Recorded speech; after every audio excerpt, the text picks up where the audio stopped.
我是李优，现代联邦 SS 级犯罪学顾问。就在3个小时前，我还站在世界之巅。喂，李顾问。一场意外让我成了大唐洛京县尉李佩，不过无所谓。县尉，突发命案！只要有命案的地方，就是我的主场。县尉，死者身份已确认，是户部主簿江汪。他家中女婢在今早发现的尸体。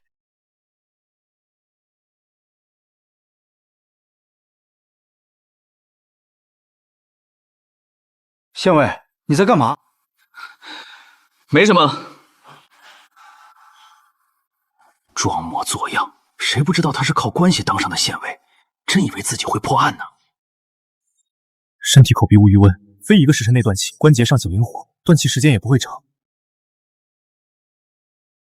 如今6月，小暑虽未至，天气却渐热，尸体未见议论，断气不超过6个时辰，推断在子时左右。口中有茶叶，死前当在饮茶。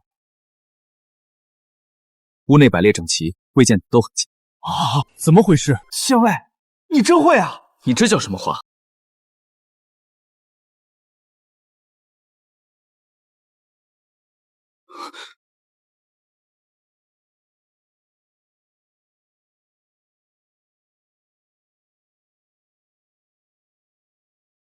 谁让你们乱动现场的？将军息怒，小人乃洛京县班头，正与我家县尉在此查案，不知将军突然至此，恕罪，恕罪。你是洛京县县尉，阁下是？我是谁你不用知道，这案子你不用管了，立刻带着你的人离开。笑话，本官乃朝廷命官，辖区内的命案你说不管便不管，柏林崔家就能如此霸道吗？你怎知我是柏林崔氏？你见过我？等等，别冲动，我没见过你。那你怎么知道我出身柏林崔家？猜的。哼，你当本将军是3岁小孩子吗？真是猜的，这不是明摆的吗？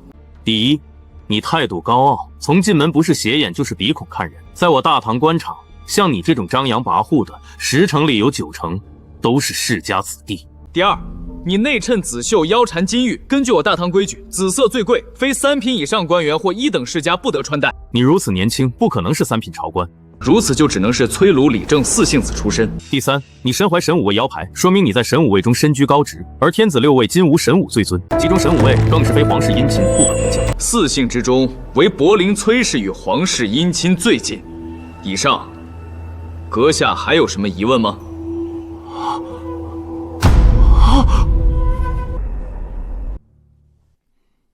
在下柏林崔氏，神武卫左中都尉崔之明，不知阁下是？在下洛京县县尉李佩。李县尉，适才是我莽撞，不过此案已交由我神武卫负责，你们还是请回吧。既如此，可有京畿府文书？明日我让京畿府补于你。这么说，今日没有了？李县尉这是何意？很简单，既然没有文书，洛京内的命案，本官如何能不管？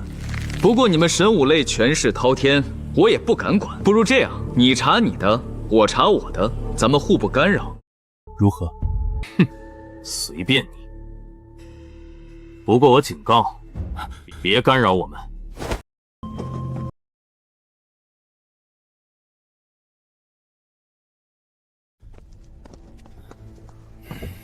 县尉，咱们怎么办？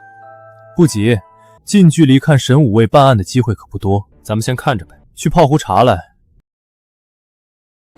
都尉，仵作来了。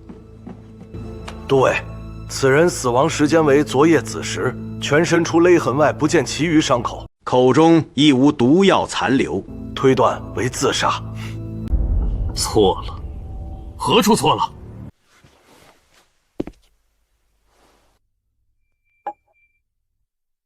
不是自杀，是他杀。不是自杀，是他杀。你是何人？哼，他是洛京县县尉。洛京县尉，你也懂验尸？略懂。老夫自幼跟随家师学习勘验，至今已有30年，期间见过各类尸体不下数百。此尸体全身无伤，口中亦无毒药残留，发现时亦是上吊。你为何说是他杀？他是被人杀了后挂上去的。被人杀死后伪装确实有这种可能，但若是旁人凶杀，为何屋内如此整齐，不见打斗痕迹？你也是泾县县尉，当知晓，若是两人搏斗，就算事后凶手将散落东西复原，也难免会留下痕迹。很简单，因为江主簿根本没想到对方会动手，凶手是在他毫无防备时突然动手，这种情况下他的反抗非常有限，所以这凶手一定是江主簿相熟之人，一个让他完全不设防的人。哼，一派胡言。李县尉，你说这话可有证据？有。不知道你们注意到没有，江属部是上吊自杀的。一般而言，上吊之人在临死前都会窒息挣扎，会牵动脖颈处的绳索或布挪动，这样一来就会在房梁上的落灰上留下痕迹。我刚才观察过了，江主部房梁上落灰完整，除了用来上吊的布痕，没有任何挣扎痕迹。这说明他上吊时根本没有挣扎，要么是昏迷后被人吊上去，要么是死了之后被吊上去，而不管是哪种，都不可能是自杀。去查。对，如李县尉所言，没有挣扎痕迹。这一点我倒没注意到。可就算是自杀，若本就身体羸弱，也是有可能快速窒息昏迷。这样一来，挣扎的幅度将会很小，未必就会在房梁上留下痕迹。李县尉若仅有此论，怕是不足以为证。看来仵作确实是这一行的老手，可你的说法也仅是可能性之一。但我不同，我还有其他佐证。什么佐证？江主簿昨夜死前在等人。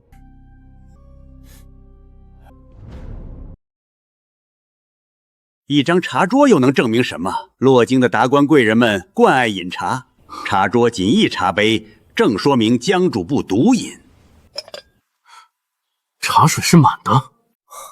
崔都尉终于发现了吗？我来时就检查过了，那是一壶新茶，且茶水是满的。你刚刚尸检，该看到江主簿口中残留茶叶，这说明在此之前他已经喝过一壶茶，而这壶新茶却是他新煮的，且一杯未动。这说明什么？他在等人。这虽是证据，却也只是佐证，还需其他证据。要铁证是吗？好，我今天便给你上一课。自缢之人，眼闭而唇开，一喉上舌抵齿，一喉下舌多出，且手多握拳。但你看江主簿，他哪一点符合了？他竟真是被人所杀！我入仵作30年，竟看走了眼。来人，把江府所有人叫出来问话。你就是最先发现江主簿尸体的婢女。是，奴婢今早去喊老爷用膳，到门前却发现房门紧锁，根本打不开，呼唤老爷也无人应射。我察觉不对，连忙去找裴管家，一同拿了钥匙才开了门，然后便见到老爷。老爷，你是说你今早去的时候房门是锁着的？是。管家何在？我在。昨夜可有人来拜会你家老爷？平日里可有人与他结仇？交往最密者都有何人？没有。昨夜老爷早早便将我等遣退，一夜安静，未见响动。至于仇人，老爷在户部任职以来，向来与人为善，不曾听过有结怨之人。往最密者则有几人，分别乃吏部的田元王、户部的赵主事以及神策军的刘将军。崔都尉，我就此回县衙，咱们后会有期了。李县尉今日白跑一趟也算辛劳，早点回去休息也好。至于这案子，就不劳你们洛京县费心了。那可不见得，要不咱们打个赌如何？赌什么？就赌不出3天，你会为这案子登门求我。3天？笑话！你虽有些小智，却也只是人前显摆的假慧。我神武卫人才济济，破案只在眼前，岂用求你？希望到时候崔兄的行为能像你嘴一样硬。咱们闲话莫说，崔兄若输了，只需日后需要时帮我办一件事即可。好，你若是输了，我也要你替我办件事，公平吧？崔兄爽快，告辞。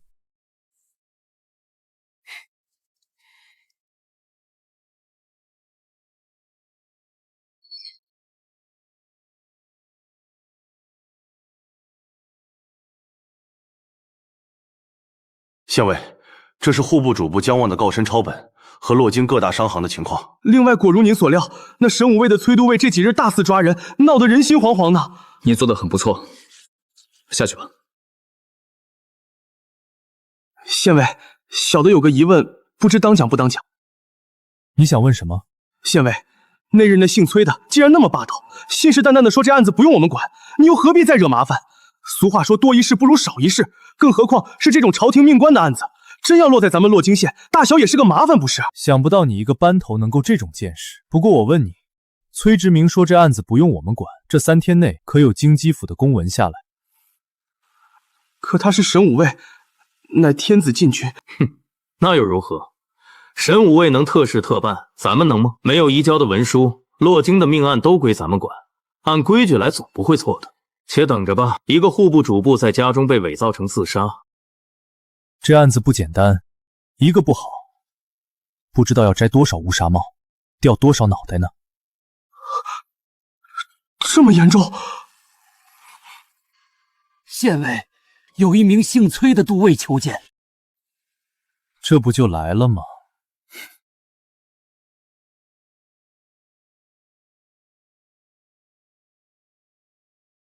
崔兄，又见面了。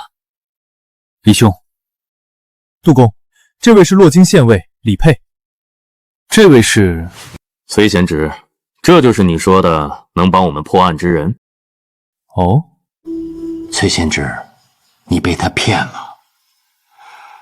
早知你是来找这人，我便不同你来了，平白浪费时间。老先生，认识我？不认识，但你的大名我却听过。洛京县县尉李佩，不学无术，胸无底墨，整天不思如何为官，专门钻营些蝇营狗苟之道。3年前，为了走通刘向门路，不惜重金相贿，更恬不知耻地拜刘向刚纳的小妾为干娘，这才求来洛京县尉一职。此事人尽皆知，贤侄定是让他骗了。没想到前身的官位竟是这么来的，怪不得之前连那些捕快都对我态度轻蔑。不过这么说来，我岂不是变相有个宰相干爹？日后要多多走动才行啊！哼！崔贤侄与这等小人一起查案，简直辱我清明。本官先走了，你还要留下不成？杜公且慢，慢走不送。不过杜郎中可要想清楚，这出门容易，再进门可就难了。你身为户部主事，属下的主簿出了这等命案，上面又限期破案，真到时间破不了案，怕是不好交代吧？起码一个失职之罪是跑不了的。你向他提过我？没有。那你如何知晓老夫是户部郎中？本官问你话呢？简单，你右手拇指与食指和中指的指腹第一关节内侧有一层明显的薄茧，那是常年执笔与拨上算绰留下的。其次，你腰间挂着一个算袋，其中当装有卷尺和算筹等物，这都证明你是户部官员。另外，崔都尉正在查的这件案子本身就与户部有关。他又是神武卫的都尉，却对你态度尊敬，说明你在户部身居高位。恰好我刚刚翻过江望的告申，对户部的情况有些了解。如今户部尚书正在江南盘查赋税，户部侍郎半年前丁忧，如今尚无人补阙。而今户部权职最高者为4司郎中，4司之中又以金部司最贵，恰巧死去的江望正是金部司主事。以上种种，你的身份也就呼之欲出了。户部金部司郎中杜迁。杜郎中若要离开，便请吧。哼，确实有些极致。既如此，本官便留下，给你个机会。崔贤侄，你也来坐。崔兄上门是为了3日前的案子，案件难有进展，故而来问李兄高见。这么说，崔兄是愿赌服输了。李兄莫要误会，我只是暂时遇阻，你莫要得寸进尺。这样啊，那我就爱莫能助了。李县尉，若本官没记错的话，江主簿的命案发生在洛京县内，这该是你分内之事吧？是分内之事。不过3日前某人也说了，这案子无需我们洛京县管，还说要我们等京畿府的公文。可惜左等右等，就是没等到啊！哎，士可杀不可辱，李佩，你不要得寸进尺。干什么？卷宗，记住了，你欠我一件事。好，你调查的可够详细的。这3天来，我查遍了江望身边所有的关系，以及与他交好之人，更询问了那夜巡逻的金无畏，皆无所获，仿佛他是凭空被人所杀。李县委，可有线索？有些头绪了，不过破案前你们也该把案件的全貌告诉我吧。户部丢了什么东西？你怎知是户部丢了东西？正常推理罢了。那日姜旺死在家中，我接到报案，第一时间赶去。不过片刻，崔兄便带人赶到。沈武卫乃天子禁军，本不负责查案，能这么快赶到，说明姜旺本就被盯上了。而姜旺身为户部主簿，他的事必与户部脱不了关系。而一个主簿能干什么？八成是拿了一些不该拿的东西。李兄之才，做一个8品县尉，屈才了。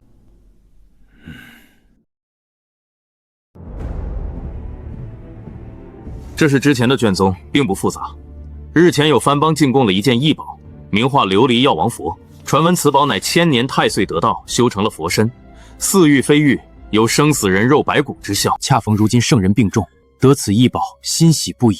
殊知刚刚送入户部，第2日便不翼而飞。天后震怒，下令我等5日内彻查此案。如今已过3日。你说圣人病重？不错，这有何问题吗？圣人自2年前身体便不好，一直在宫内静养，这点朝内皆知。抱歉，此案我洛京县爱莫能助。来人，送客。2位上官请。怎么回事？刚才不还好好的？李兄，你是不是发现了什么？你是忌惮凶手身份？你放心，我以柏林崔氏之名担保，只要你说出来，我定保你无事。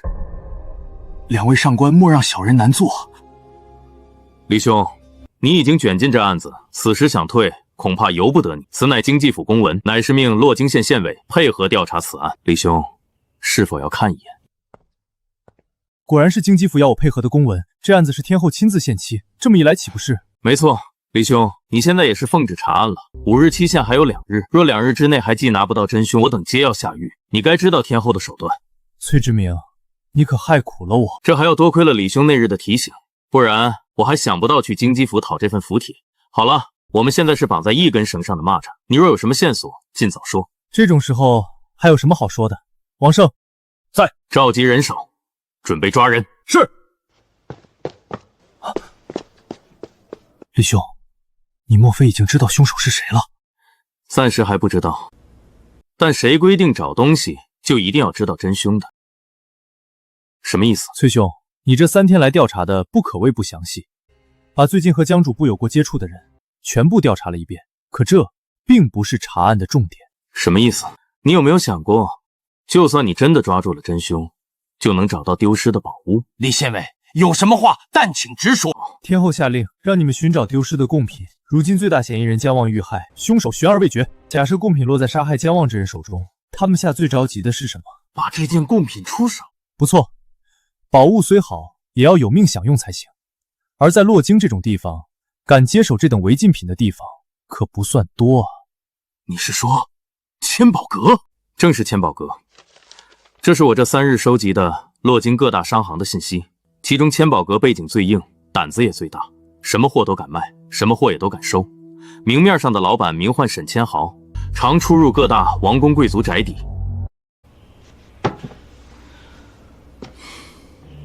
你的意思是，琉璃药王佛在这个沈千豪手中？我没这么说，但世间没有不透风的墙。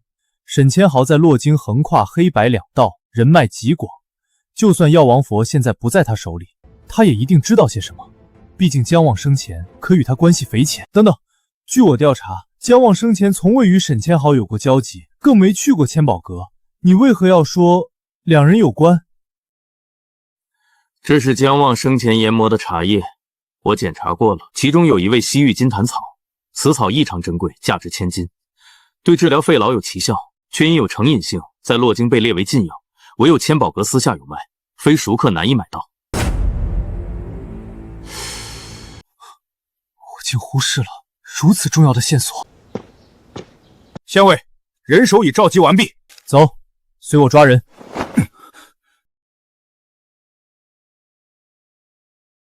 几位官爷，我家主人午后一直有在屋内看书的习惯。主人，洛京县的县尉和神武卫的官爷找您，您开开门啊！怎么回事？往日主人看书从不锁门的。不对，崔志明。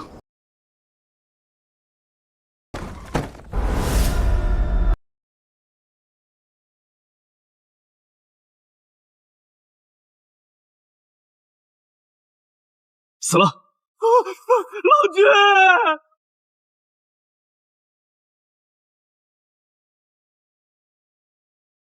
体表温热，瞳孔尚未涣散，死亡在半个时辰内。死者伤口狭长，由心肺直贯肩膀，切面极其光整，一刀毙命。下刀的是个老手。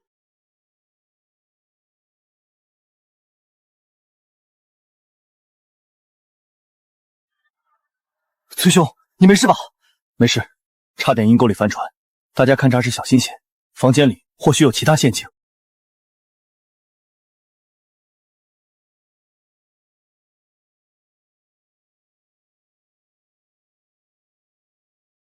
这好像是我户部开出的飞钱，是用来异地取钱所用，怎么会被他牢牢抓在手中？哦，暂时看不出什么，先找其他线索。这伤口好深，凶手好大的力气啊！杜郎中也懂仵作之道？这倒是不懂，只是这下刀的地方好奇怪啊，好似在哪儿见过。我想起来了，我早年曾去过西河，那里常年与西戎作战，这种自下往上的斜撩，分明是马上劈砍的发力习惯。我大唐只有西河军才会有这种习惯。洛京城内可有西军？我大唐只有西河军才会有这种习惯。洛京城内可有西军？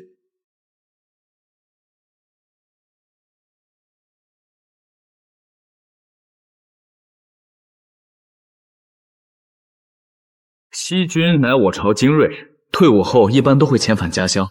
若说洛京，金吾卫内倒是有些西军转任的。金吾卫，我记得之前姜望的管家说过，金吾卫中有个校尉和姜望有来往。我知道你说的是谁，此人名唤刘大山，确是西军出身。但姜望遇害后，我已调查过他，他当夜当值巡夜，一夜都与金吾卫其他人在一起，根本没有行凶的时间。这样啊。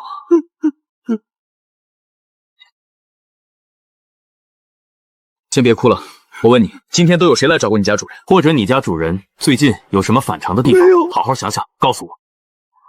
我家主人历来谨慎，从不单独与人相见，就算要见，也会告诉我们来者身份。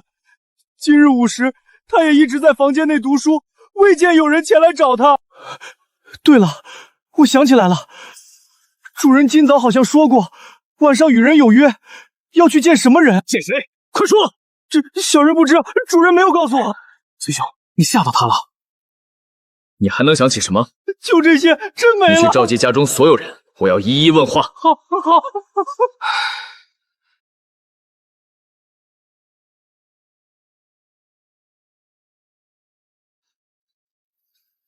这是你在干什么？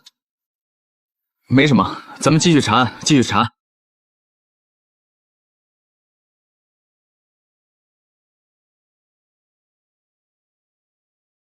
该死，好不容易找到的线索又断了。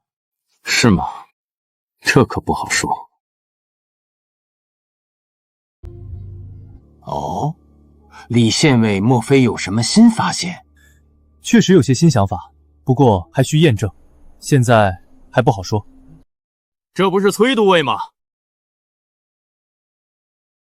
可真巧啊！刘校尉确实是巧。不知你们在这里做什么？最近洛京不太平，大将军便让我等多多巡逻。不知崔都尉这是与你们金吾卫无关。魏将，不可对崔都尉无礼。他就是那个刘大山，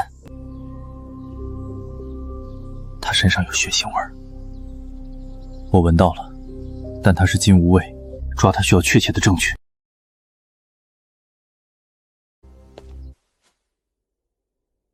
在下洛京县尉李佩，见过刘校尉。李县尉，在下听闻刘校尉与户部主簿姜望有旧。李县尉，这是什么意思？我与姜主簿的关系，那日早就和崔校尉明言了。刘校尉别误会，我绝不是在怀疑你，只是有个问题想问。依刘校尉对姜主簿的了解，你认为是谁杀了他？什么？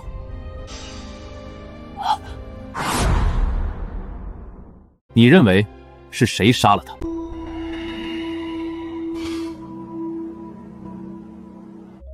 我是个粗人，不懂破案。李县尉的问题我不知道。这样啊，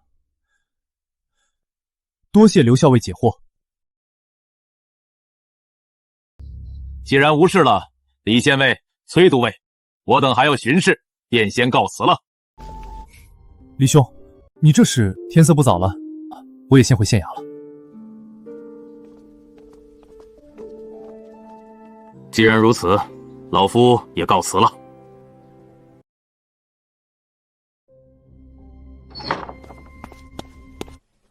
王军，门外有一名自称李佩的人求见。李佩，这个时辰，让他进来。李兄，这个时候上门意欲何为？月黑风高夜，正是破案的好时候。崔兄不觉得吗？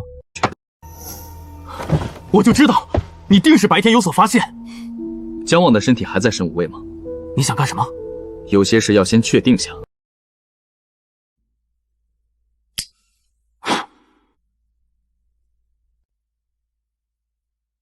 果然如此，是我一开始想差了，原来是这么回事。果然如此，是我一开始想差了，原来是这么回事。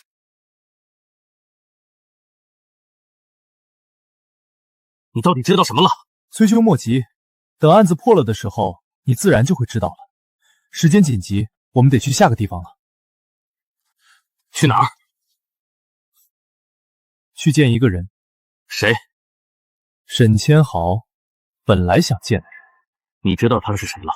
你有没有想过，按理来说，琉璃药王佛这么珍贵的贡品，仅靠姜望这个户部的主簿，真的能神不知鬼不觉地偷走？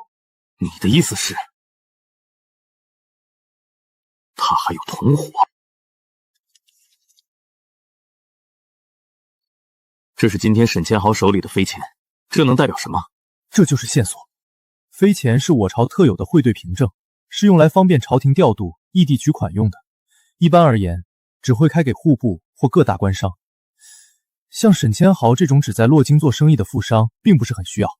还有，正规的飞钱需要填写完整的信息，而这张除了有户部印章外，收钱的人却是一片空白。这不合常理。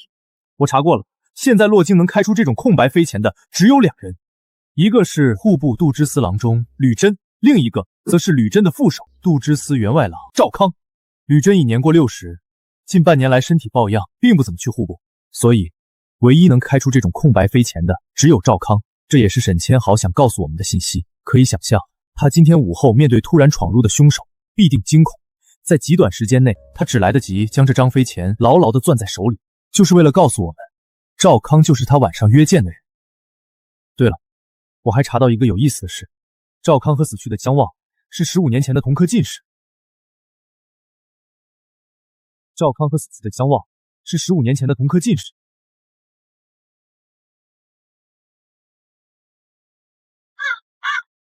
这里就是赵员外郎家，他为官清廉，只有这处小院，院内也只有一个老谋师傅。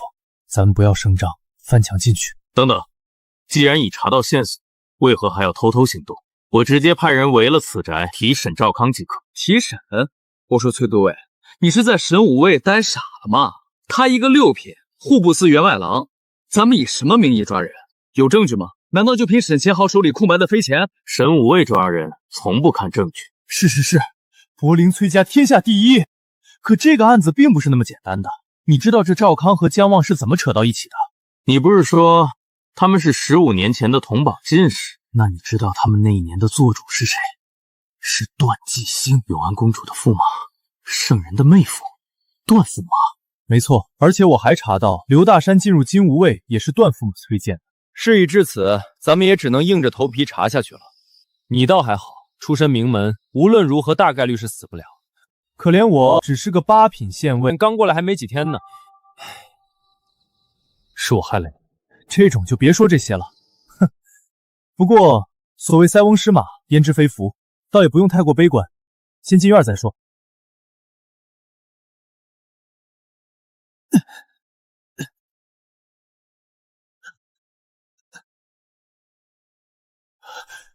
崔兄莫走，快来帮帮我！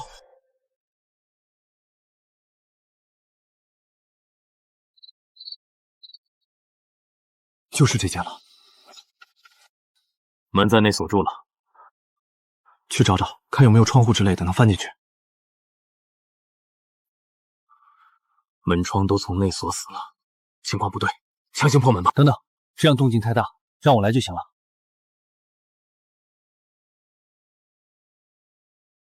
你还会开锁？略懂略懂。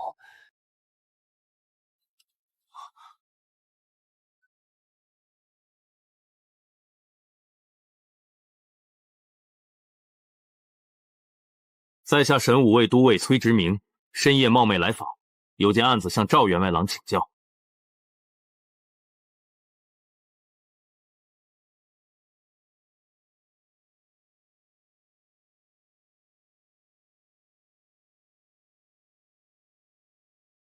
体温尚未下降，伤口渗血很新，刚死不久。不对，怎么了？崔兄，你有没有想过，如果赵员外郎刚死，而我们进入时这屋子又是全封闭的，凶手是何时离开的呢？你是说凶手还在屋里？屋里能藏人的地方不多，一个个找。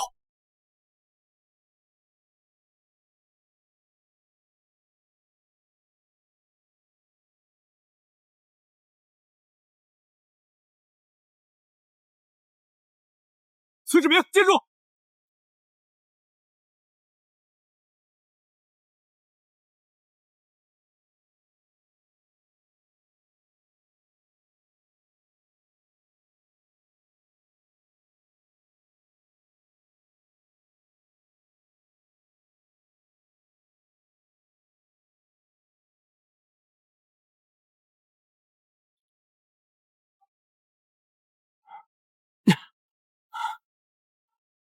追丢了。他身法很快，对附近也很熟悉，招式大开大合，明显是军武出身。算了，先回去再说吧。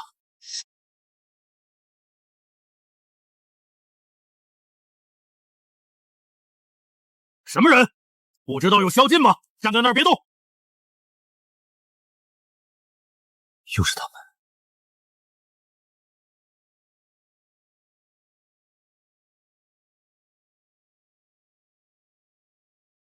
什么人？不知道有宵禁吗？站在那儿别动！又是他。李县尉、崔都尉，怎么是你们？刘校尉，又见面了，咱们还真是有缘啊！深夜查案，追踪贼人至此。查案？贼人？你们有谁见到贼人了吗？没有。我二人确实是在追捕贼人。抱歉了，我等巡夜并未见到所谓的贼人，反倒是二位身为朝廷命官，知法犯法，触犯宵禁，还请随我走一趟吧。放肆！我乃神武卫都尉，奉旨查案，你们金吾卫无权拿我。反倒是你，刘校尉，你就没什么想说的？崔都尉什么意思？什么意思？刘校尉清楚。白天千宝阁的沈千豪死于家中，刘校尉刚好带队巡视。今夜户部赵元郎同样死于家中，又是你带队巡视，这未免也太巧吧？崔都尉，这是怀疑我了？你想证明清白也简单。刚刚凶手被我刺中左肩，你只需脱掉左肩让我一观，自然清楚。放肆！刘校尉一直与我等在一起，从未离开。你们神武卫莫要欺人太甚！怎么不敢？好，我今天就让你看个清楚。怎么不敢？好，我今天就让你看个清楚。两位可看清楚了？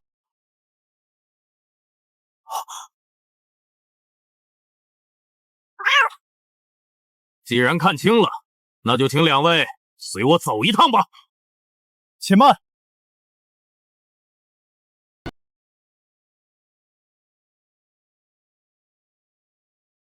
李县尉还有何话说？事已至此，刘校尉，咱们不妨打开天窗说亮话。你现在认罪，随我们去洛京县署走一趟，供出你幕后之人，我会向上求情，对你从轻发落，如何？李县尉，我听不懂你在说什么。我刚才已经脱衣证明了，我并非你们口中的凶手。我也没说过你是杀害赵康的凶手啊。但今天午后杀死沈千豪的是你吧？这你总不能抵赖吧？李县尉，饭可以乱吃，话可不能乱说。你说我杀了沈千豪，这么大的罪名，我可背不起。怎么，想杀人灭口？我劝你还是算了，今天这儿的人多，灭口你灭不干净。什么？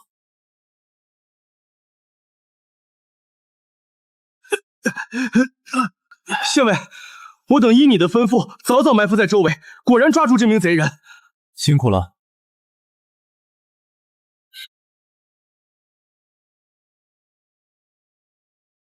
刘校尉，我若没记错，这位是今天跟着你的直系人吧？好像叫什么魏江是？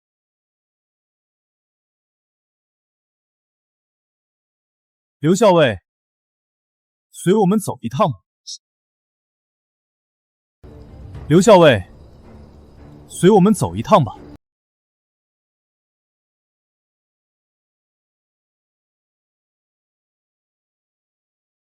堂下可是金吾卫执戟郎魏江？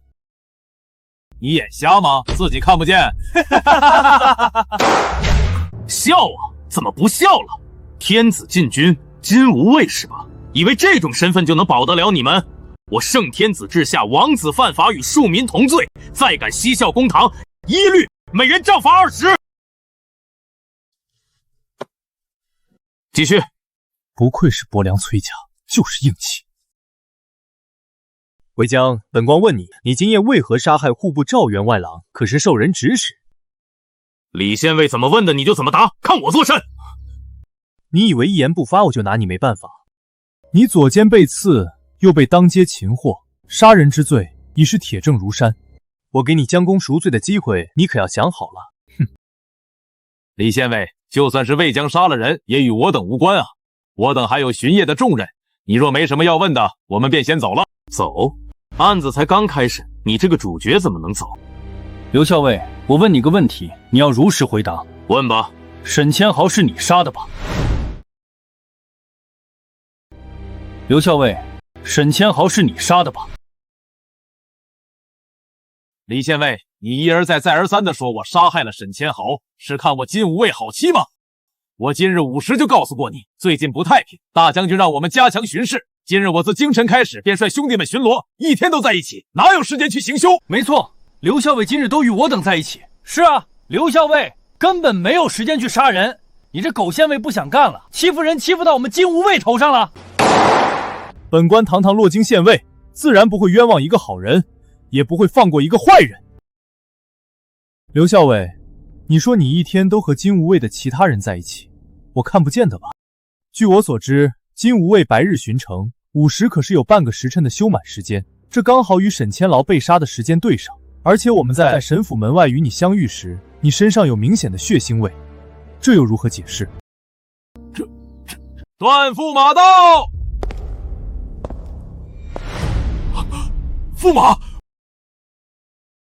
不知刘校尉所犯何事，值得两位深夜劳师动众？在下神武卫都尉柏陵、崔直明见过段驸马。洛京县尉李佩见过段驸马。伯良崔氏。在下神武卫都尉柏陵、崔直明见过段驸马。崔都尉，你们神武卫好大的官威呀！查案都查到我们金吾卫头上了。段驸马，我们一律查案，并非针对金吾卫。他所犯何事？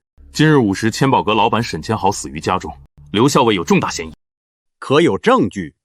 这还在审。那就是没有了。刘校尉乃是我金吾卫正六品的武将，依大唐律，除非证据确凿，否则无论是洛京县还是神武卫，皆无权拿人。刘校尉，跟我走。慢着！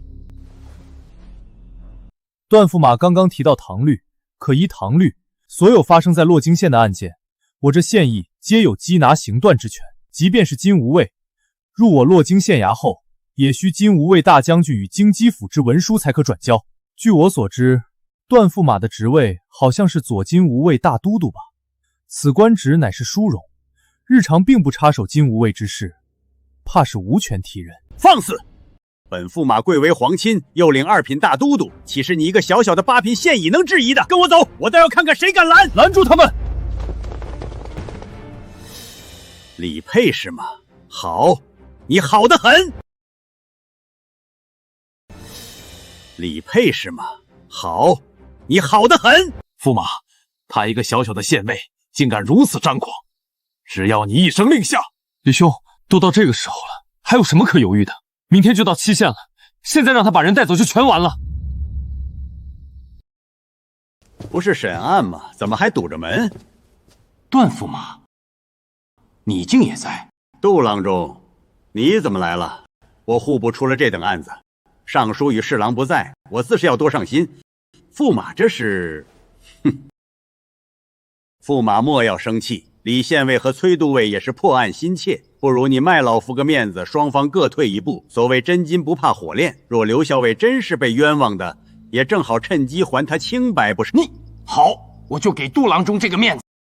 但我的耐心也有限，1个时辰，若1个时辰审不出结果，就休怪我翻脸。哼！驸马，我怕什么？有我在，莫非还有谁敢冤枉你不成？李县尉，开始审吧。刘校尉，我认罪，我认罪！赵康和沈千豪都是我杀的。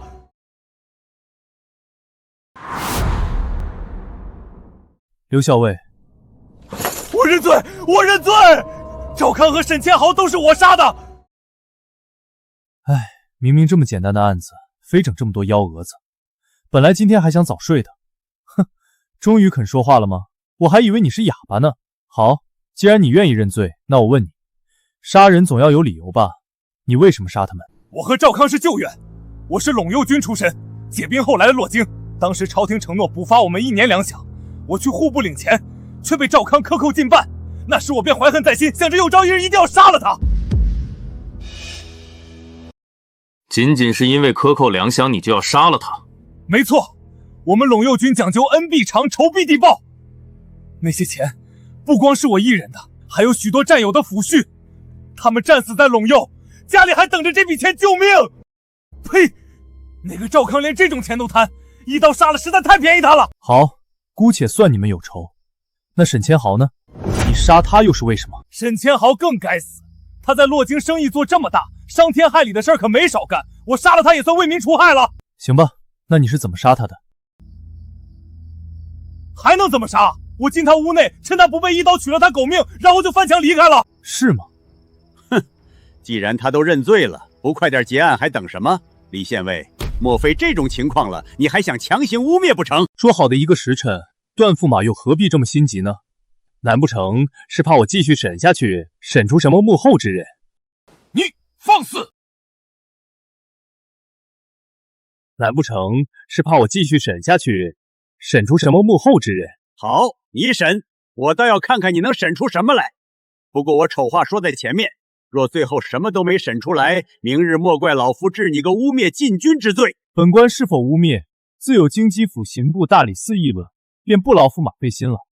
更何况本官断案历来讲究证据，从不冤枉一个好人。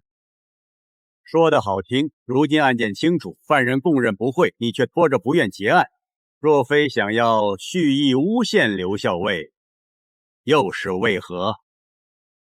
犯人供认，不代表就是真相。赵康确实是魏江所杀，但沈千豪不是。笑话！你说不是就不是，你以为你是谁？我自然能证明沈千豪并非他所杀。第一，沈千豪身材高大，他则身材瘦小。沈千豪的致命伤乃长刀所致，伤口由心肺直贯肩膀，若是他所为，伤口的起点当落在腹部才对。反倒是刘校尉身材高大，魁梧有力，很符合凶手的体格。直娘贼，身材高大的人多了，你怎么净盯着老子？老子干过嫩娘。第二，白天我辞别崔都尉和杜郎中后，托人去查过兵档，查过刘校尉以及刘校尉直属金吾卫直戟郎的兵档。其中魏江的信息很简单，平日里的人际关系更是清楚。没有任何与沈千豪相交集的地方。而沈千豪是身前中刀，这就说明他在临死前一定是正面对着凶手。如果是这样，试问他在不认识魏江的情况下，突然发现房间里有个陌生人闯入，会作何反应？会大喊大叫。没错，可白天的时候，我询问过沈家的仆人，他却说未听见书房内有任何响声，这又说明什么？哼，杀沈千豪的是他的熟人，趁着沈千豪不备，突然拔刀将他杀了，导致他连喊叫都没发出。我今天查兵档的时候，特别着重看了刘校尉的档，发现了一个有意思的你和沈千豪还是同乡呢。这又能说明什么？看来你是不到黄河心不死啊。那我就说说第3点，也是沈千豪亲口告诉我的证据。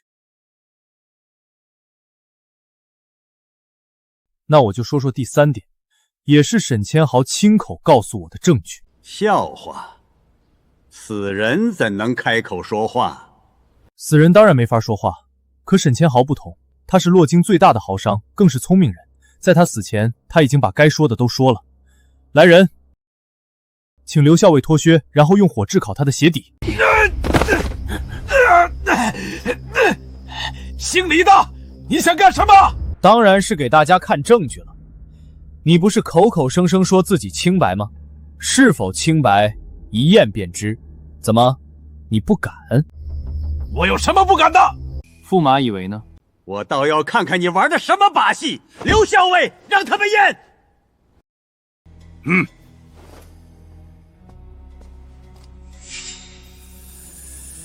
这是什么？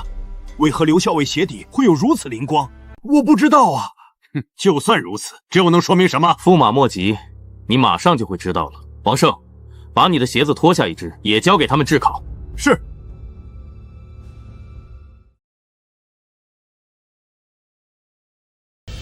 原来如此。王胜，把你的鞋子脱下一只，也交给他们炙烤。李县尉、崔贤侄，这是火鹅粉，是一种西域特殊飞蛾身上的磷粉，用特殊方法炮制后极其眼微，近乎无法察觉，但用火炙烤时会呈现晶莹灵光。原来如此，可为何刘校尉和王班头鞋底会有这种鹅粉？不是他们俩脚下有，而是我、崔都尉、杜郎中和今日所有去过沈千豪书房的人脚下都沾染了这种磷粉。什么？沈千豪是个聪明人，他知道干他这行有多危险，因此养成了谨小慎微的性格，就连在自己房间的窗户上都留下了机关陷阱。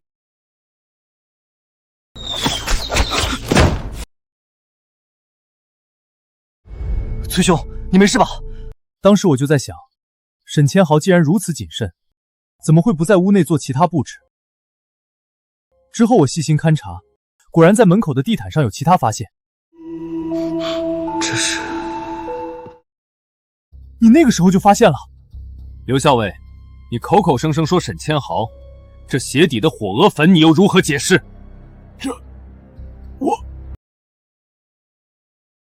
这鞋底的火鹅粉你又如何解释？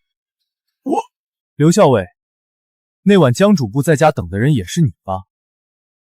我查过你们金乌卫的巡逻范围，你所属的队伍负责的是通化门一带，但3日前你却主动换去延兴门附近巡逻，刚好是江主簿家的位置。那是因为负责延兴门的赵校尉临时家中有事儿，是吗？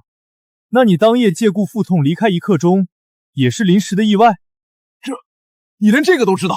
若要人不知，除非己莫为。只要方向对，这些线索并不难查。驸马救我！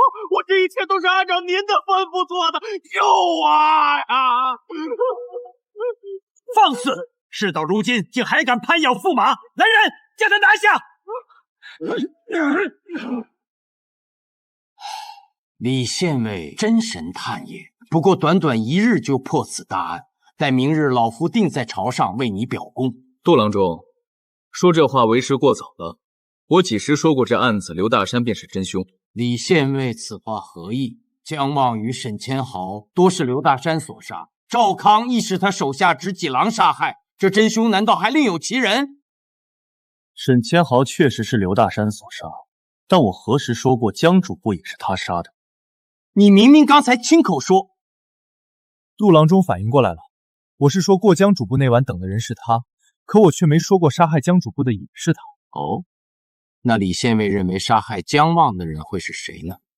杜郎中又何必明知故问呢？你才是杀害在江主簿的真凶！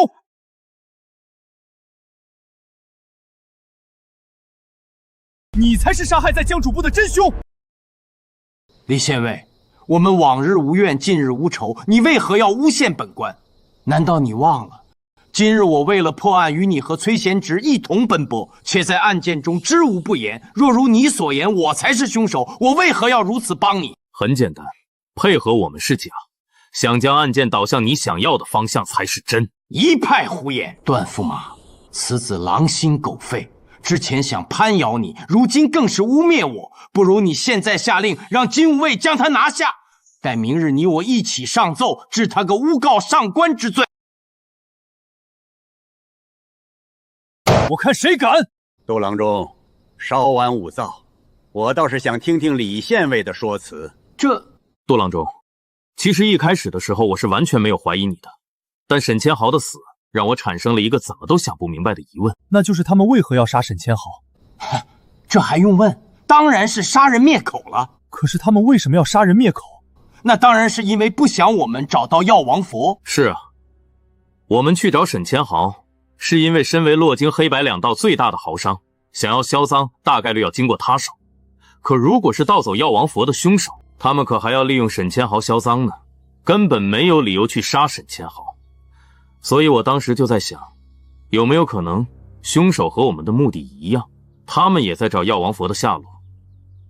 你说对吧，段驸马？有点意思，继续。你说对吧，段驸马？有点意思，继续。而当我意识到凶手很可能并没有得到药王佛后，我之前的许多疑惑便豁然开朗。相应的，杜郎中你的一些行为在我眼中就变得刻意了起来。第一点，你对案子表现得太过上心了。哼，我身为户部郎中，死的又是户部主簿，难道不该上心吗？当然该，可你表现得太上心就有问题了。要知道，户部尚书在江南，户部侍郎丁忧回乡，剩下的户部官员属你最大。这种情况下公务繁忙，你却能抽出身来陪我和崔兄查案，这本身就足够可疑。当然，你也能解释说你是此案陪审，怕破不了案被牵连，可这并没有说服力。你这个陪审只是因为死的是你下属，你有辅助调查的职责，实际上就算破不了案，8成也牵扯不到你身上，倒霉的只会是崔直明和我。第二，你在沈千豪的案发现场的表演痕迹太重，一眼认出飞瓢，还能说你是户部官员的原因，可能直接通过伤口推断出凶手出身西军，这未免太过刻意，简直就是在引导着我们怀疑金一卫。竟是些牵强附会之言，你可有实质性的证据？这正是我要说的第三点。当意识到有可能凶手不是一拨人后，我对江望的死重新产生了怀疑。所以刚入夜那会，我和崔直明一起对江望重新进行了验尸。这一次，我发现江望的皮肤呈现青紫，指尖发黑，眼眸充血，这是典型中毒而死的特征。只是因为第一次尸检时才刚死不久，这些特征不明显，加上我又被他在等人的信息误导，这场没有往毒杀的方面去想。笑话！之前赌座验尸，明明说过江望口中无毒，到底这里又成了被毒杀，简直是胡言乱语。是吗？杜郎中，这茶叶你该认识吧？我下午去户部打听过了，这一包茶叶是你送给江主报的。我下午去户部打听过了，这一包茶叶是你送给江主部有的。是我送的又如何？难道这茶有毒？理论上来说，这茶无毒，但这茶里比普通的茶里多了一味药材——云母粉。云母粉有什么问题吗？《神农本草经》有言，云母粉为养生上品，服之可轻身延年、安神补血，是1等1的良药。正常来说是这样，可你这包药里的云母粉不同，你的这包并非是纯净的白云母，而是特意取了战黄石、沉沙以及毒散混合而成，非医术高超的大夫难以分辨。而常年喝这种茶，体内会慢慢积攒毒素，一旦过量服用葡萄酒、乌梅汤、姜水等酸性饮品，数个时辰后，便会毒发身亡。杜郎中，听闻3日前放工后，你请他去胡姬酒肆大肆宴饮了一番。恰巧我这里有一张3日前胡姬酒肆你们点单的菜谱，其中光葡萄酒你们就要了2斤。杜郎中，你还有什么要说的？真是后生可畏啊！我承认，姜望是我杀的，琉璃药王佛也是我拿的。杜郎中，竟真是你！姜望是我杀的，老夫自认布置的天衣无缝，竟栽在你这小小的县尉手里。杜郎中，我不明白，你前途广大，为何还要窃取此宝，自毁前程？这点还是让我来解释吧。琉璃药王佛乃是番邦进贡的异宝，号称日夜供奉，能延前益寿，百病尽消。而恰巧，杜郎珠是个大孝子。果真？给驸马添麻烦了，老母病重，不得已而为之。王胜，今夜先请杜郎中暂住县牢，待明日移交神武卫。刘大山与魏江同样。诺。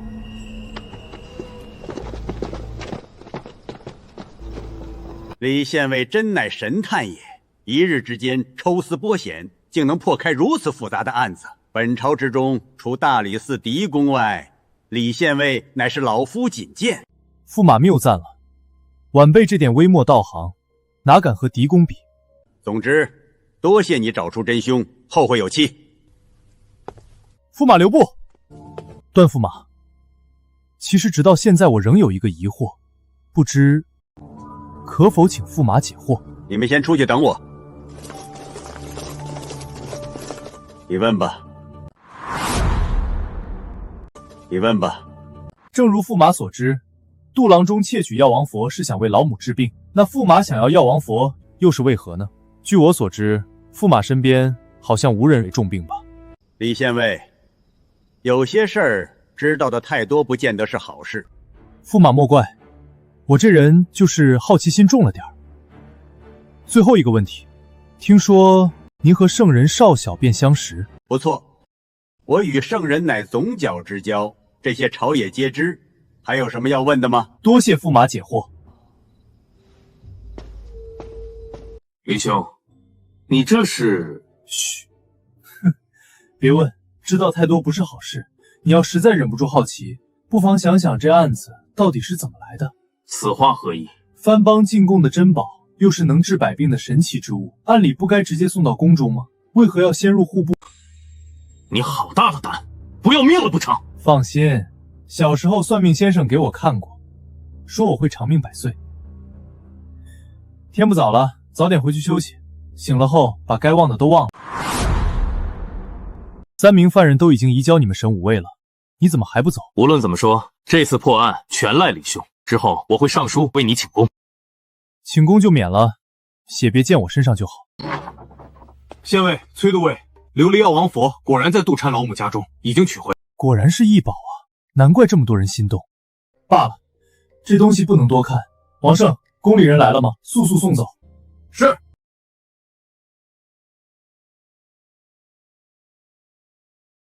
天后，药王佛找到了。哦，崔直明倒是能干，这限期还没到，他就把东西找回来了。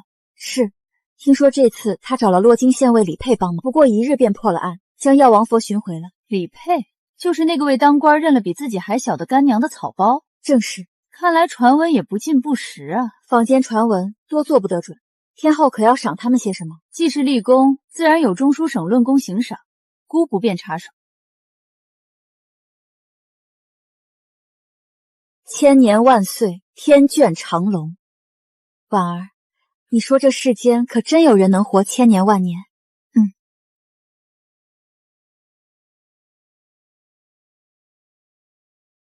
天后，什么声音？陛下，是臣妾不小心打碎了一个花瓶。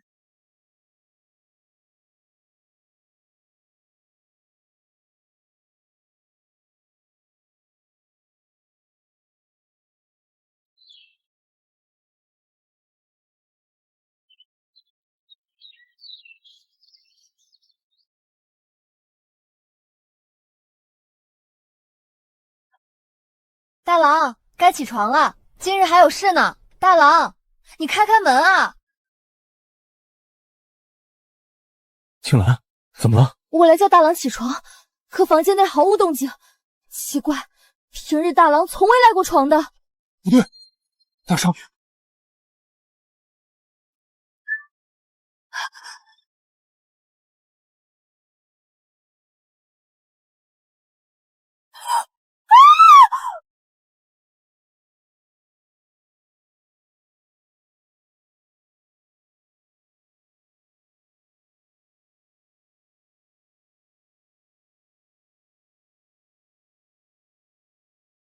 记，指尖正常，身体微温，口中无残留物，角膜浑浊，血丝稀少，非中毒而死。推断死亡时间当在3个时辰内。放肆！谁允许你们动我儿的尸体了？放肆！谁允许你们动我儿的尸体了？阁下是？哼，此地主人崔素。原来是崔相国，在下洛京县尉李佩，正在验尸。哼，我当然知道你是谁，更知道你是一个靠溜须拍马上位的草包，凭你也能破案。我已经找了专业人士，至于你，现在可以走了。阁下此言差了。我身为洛京县尉，缉盗探案本就是分内之事，岂能因你3言2语而罔顾朝廷律法？就算是阁下本人，我也一样秉公探案，早日为阁下伸冤。你放肆！你知道我是何人吗？竟敢对我如此说话！不管你是谁，人命关天，洛京县内的命案皆归我管。好，一个小小的县尉竟敢如此嚣张，你好得很，好得很啊！阁下还有事吗？若没事，就不要在这里耽搁我们查案了，请出去。放肆！这里是老夫府邸，几时轮到你耀武扬威了？来人，把他们给我打出去！啊！你们才放肆，无故妨碍公务，威胁朝廷命官，想造反不成？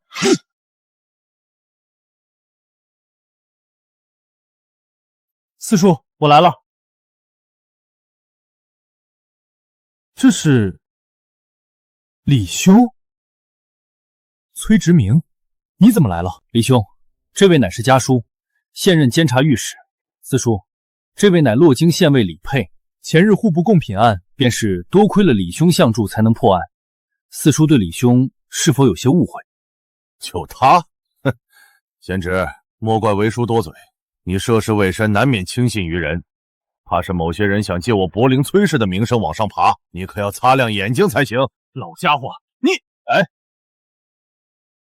四叔对李兄是否有些误会？侄儿虽认识李兄不过几天，却信得过李兄人品，绝不是四叔口中那些趋炎附势之辈。四叔，此次唤我前来何事？哎，你自己看吧。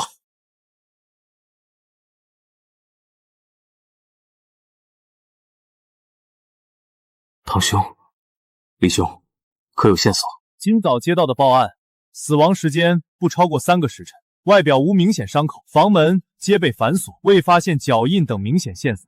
目前刚查到这儿，你这位好叔叔就要把我们赶出去。四叔，这定是误会，我愿为李兄作保。侄儿你罢了，看在我侄儿的面上，我可以让你查案。不过此乃我们崔家的家事，你若真有本事，便在1天之内查出真凶。若查不出来，非但将此事移交刑部，还要治你个扰乱命案之罪。哎，我们走。李兄莫怪，我四叔刚刚丧死，脾气暴躁了些，我在此向你道歉。不用，你们崔家都一个德行，我早习惯了。闲话少说，还是开始查案吧。你那叔叔可只给了我1天。怎么了？李兄，堂兄从小便待我不薄，如今离奇身死，若不破案，我心难安。恳请李兄协助于我，莫将家书的气话放在心上。哎呀，崔兄说的哪里话？我像是那种小肚鸡肠的人吗？放心，对命案我一向是有案必破。多谢李兄。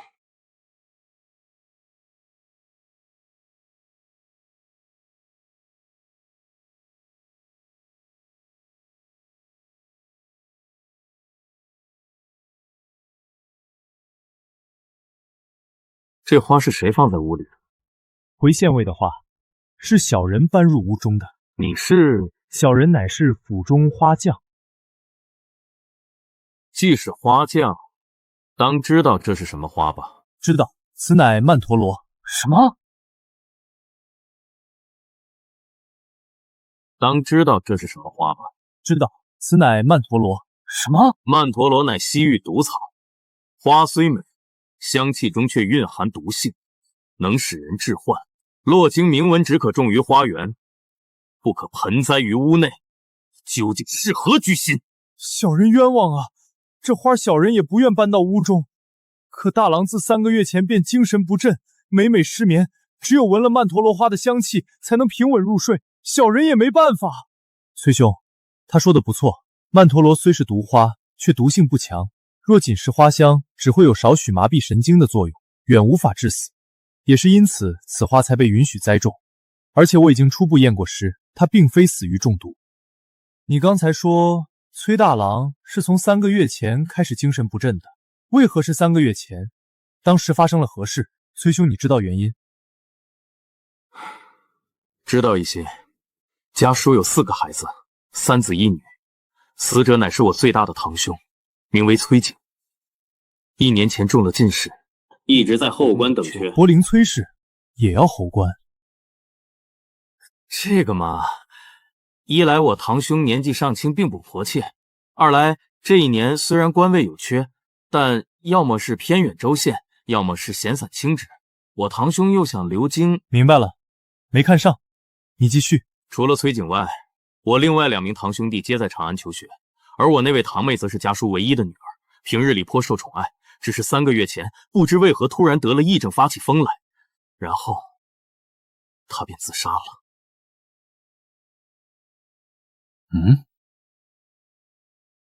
然后他便自杀了。你确定是自杀？我当时也产生过怀疑。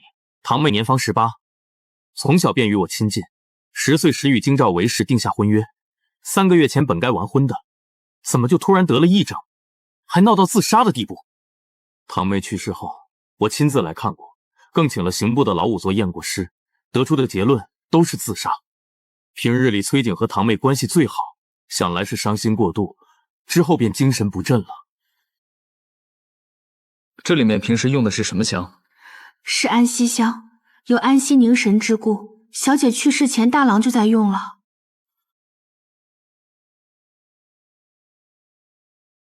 今天就是你最先发现的现场，再给我说说当时的情况，不要漏掉任何细节。是，我平日里负责大郎的起居，往常大郎都是辰时初便起，今日我照惯例来喊大郎起床，房间内却毫无回应。之后薛岩便赶来了。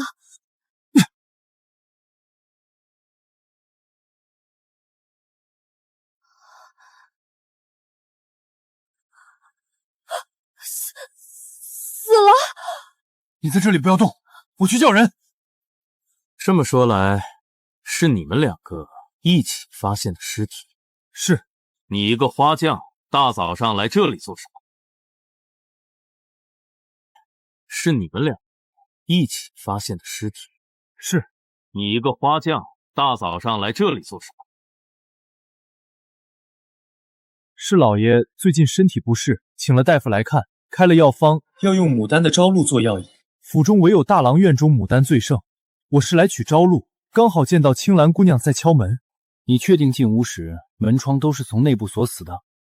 我确定，因为薛岩和我敲了很久的门，撞开门后，薛岩去喊人，我就在房间一直没动过。后来你们赶来，屋内一切都是保持原样的。这房间的钥匙都谁有？有2把，都在大郎处。怎么回事？按府里的规矩，原本各个房间都配有2把钥匙，一把给屋子的主人，一把放在管家处备用。只是从3个月前开始，大郎就突然把管家处的钥匙要了回来，睡觉时也一定要门窗紧锁，所以府上没人有他房间的钥匙。县尉，这2把钥匙，一把是在他身上找到的，另一把则收在床头柜里。是这2把？没错。房间勘察的怎么样了？已经全面检查完了，没有密道或暗格，门窗之前也确实是封死的。真是活见鬼了！这么个密封的屋子，人好好的怎么就死了？密室杀人有意思。真是活见鬼了！这么个密封的屋子，人好好的怎么就死了？密室杀人有意思。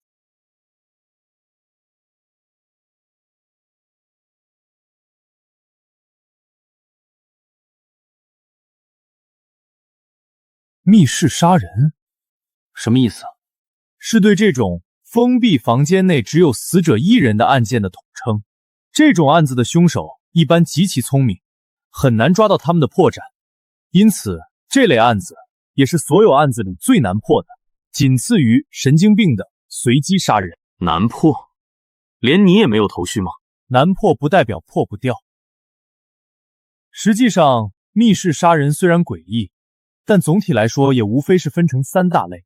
第一种，事后制造型，也是最常见和最简单的一种。杀完人后，通过机关或其他手段从门外上锁，达成密室效果。第二种，陷阱型，即通过在房间内布置好陷阱机关，等死者单独在屋内时触发机关，造成死亡。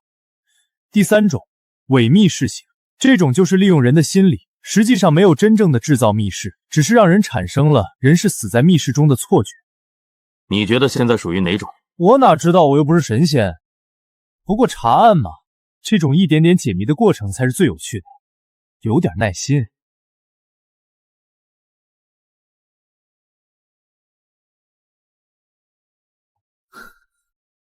终于被我找到了。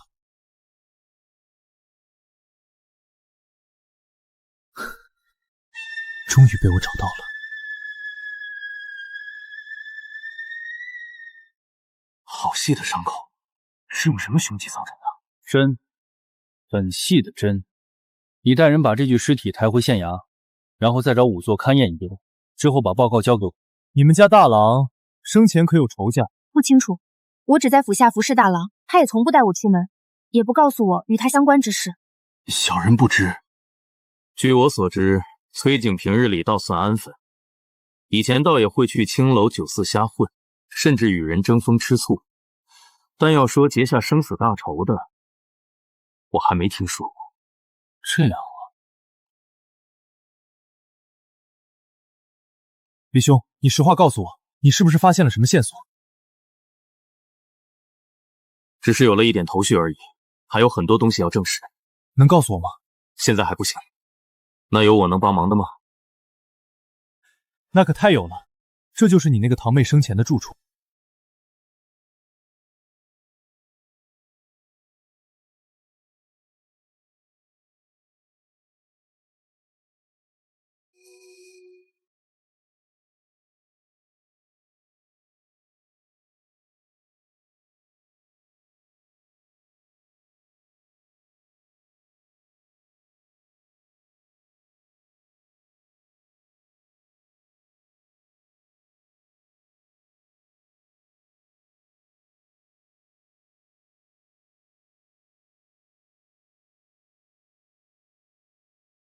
你堂妹是犯天条了，封这么死至于吗？像我们这等家族，未出阁的女子逝去皆为夭折，是不祥之兆。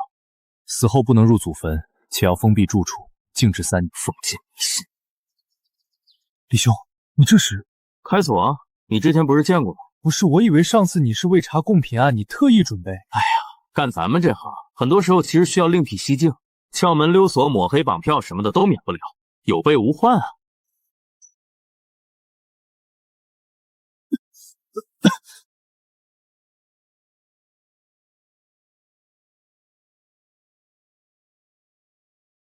李兄，这里毕竟是我堂妹的故居，咱们擅自勘察，是否要和家叔说一声？我说你怎么婆婆妈妈的，和你叔叔？你觉得就他那样会让我们勘察？你还真说对了，吴家女的故居岂容旁人擅？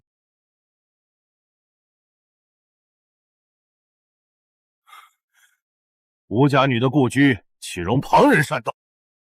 四叔，李县尉，这是怎么回事？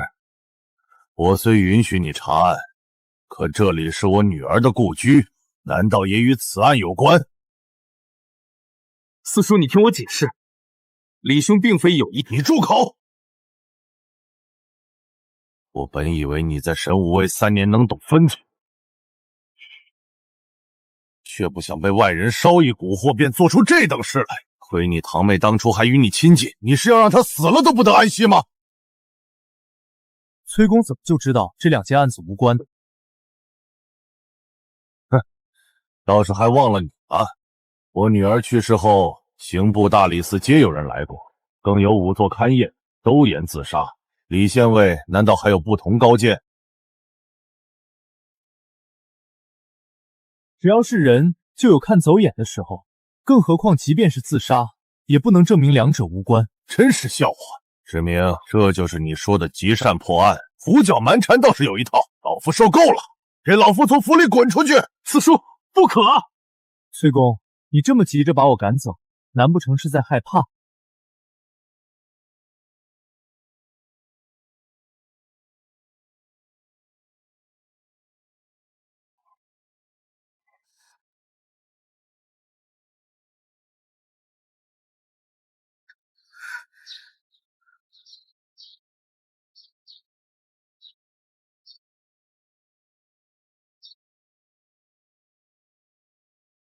哼，李佩，县尉又如何？老夫有什么好怕的？既然崔公不怕，又为何屡屡阻我破案？我有3大疑点，还请崔公解惑。第一，我之前出质，咱们往日并不认识，只是公事查案，崔公却一见面就对我恶语相向，要将我赶走，这是为何？第二，我打听到令公子是从3个月前突然精神不振，甚至要把自己房间的备用钥匙拿回，这体现出他内心极其惶恐与不安。而3个月前恰恰是令千金自杀之时，这时间也未免太巧了吧。第三，面对这么明显的时间联系，崔公却视而不见，反倒是我刚进入令千金的故居，什么都没查，就火急火燎前来赶。崔公，所以你究竟怕我查出什么呢？让我猜猜，我听说你们这种大家族往往都是表面光鲜，内部其实暗杂丑陋，什么脏事都不稀奇。你们崔家该不会也这样吧？老爷，你没事吧？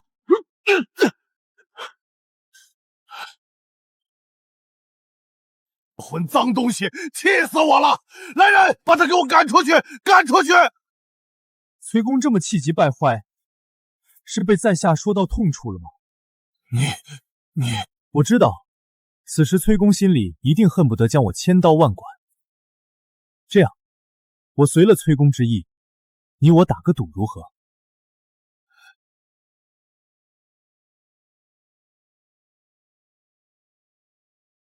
打赌？你想赌什么？就赌我能否在1天之内破案，以及令公子的死与3个月前令千金自杀有直接联系。崔公可敢？好，老夫便跟你赌。你若输当如何？我若输了，便主动辞去洛京县尉一职，且终生不入朝堂。李兄，切莫冲动。好，我们一言为定。那如果崔公输了呢？若是老夫输了，便任由你处置。这倒不必，我这人一向尊老爱幼。这样，若崔公输了，只需整个崔家欠我一个人情便可。什么？好个狮子大开口！你可知我柏林崔氏的人情有多大？开口便要，也不怕折了腰。这么说，崔公是不敢了？哼，我有什么不敢？不过我们柏林崔氏太过庞大，便是我也无法应承。我只能替我这一脉应下。若我输了，但我一家欠你人情，可否？好，我们便君子一言。哼，那老夫就等着你破案。如今乃是辰时，你尚有8个时辰。不需要，酉时，只需要到酉时，我便能破案。酉时，只需要到酉时，我便能破案。好，我便等你到酉时。薛言，我们走。弟兄，你太冲动了，有时不过6个时辰。你若破不了案，一生的前程可就毁了。多谢崔兄关心，不过输了才会毁前程，赢了则万事顺。6个时辰，案件还毫无头绪，怎么赢？李兄，你如此自信，难不成已经知道凶手是谁了？都说了我不是神仙，崔兄，咱们破案要相互信任才行。这些都是堂妹生前所用，原本按照规矩，这些东西该一并烧了的，但四叔念旧，只是把屋子封了，这里的东西一样未动，还保持着原样。都说你堂妹是自杀，她具体是怎么死的？自缢。3个月前，刑部和大理寺的人都检查过了，房间内不会有什么线索。与其在这里浪费时间，还不如换个思路。哦，你有想法？你注意到没有？那个跟在我四叔身边的薛岩有问题。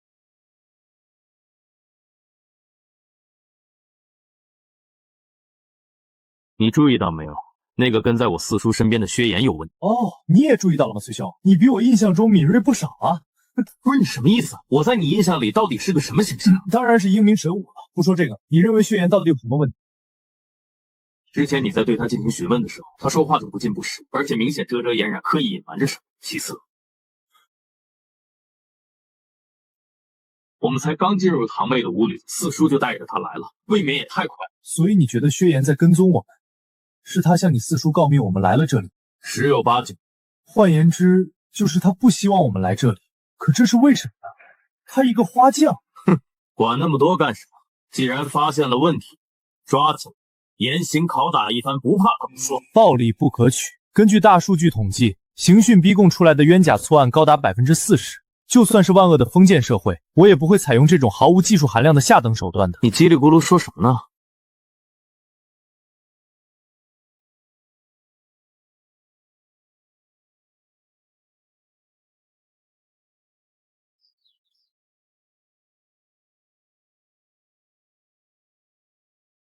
这里是空的。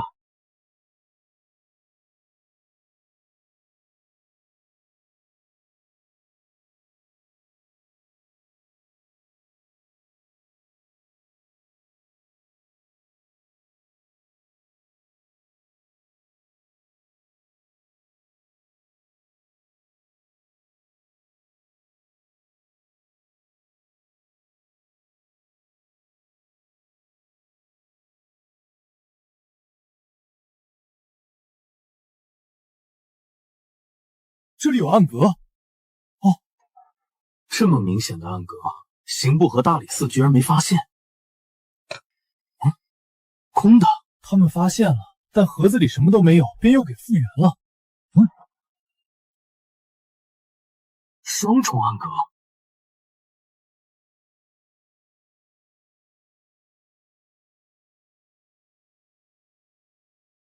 一个簪子，藏这么隐秘。走，去哪儿？西市。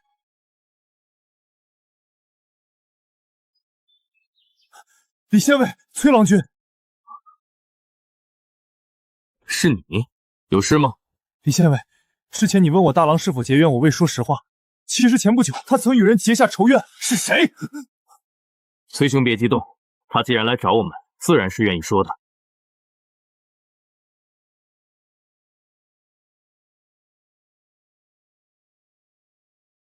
崔兄别激动，他既然来找我们，自然是愿意说的。说吧，怎么回事？是3天前的事。大郎心情不好，便去胡姬寺饮酒。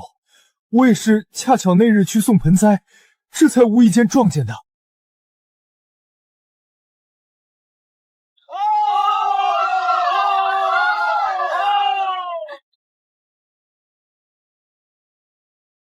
大公子，小妹，是我对不起你。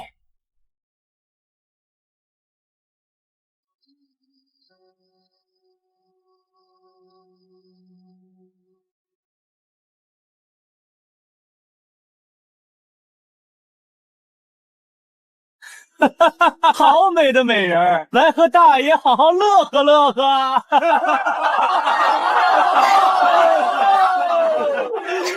小美人，你就从了我吧。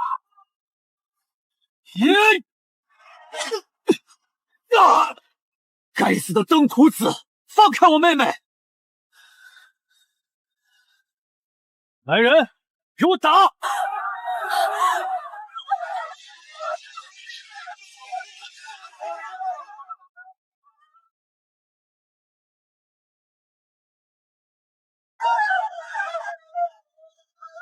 来人，给我打！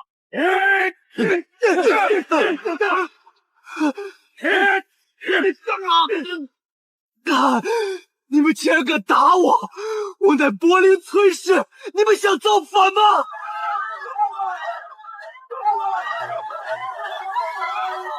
哟，还是个世家子，娘的，柏林崔氏是吧？给我狠狠的打！救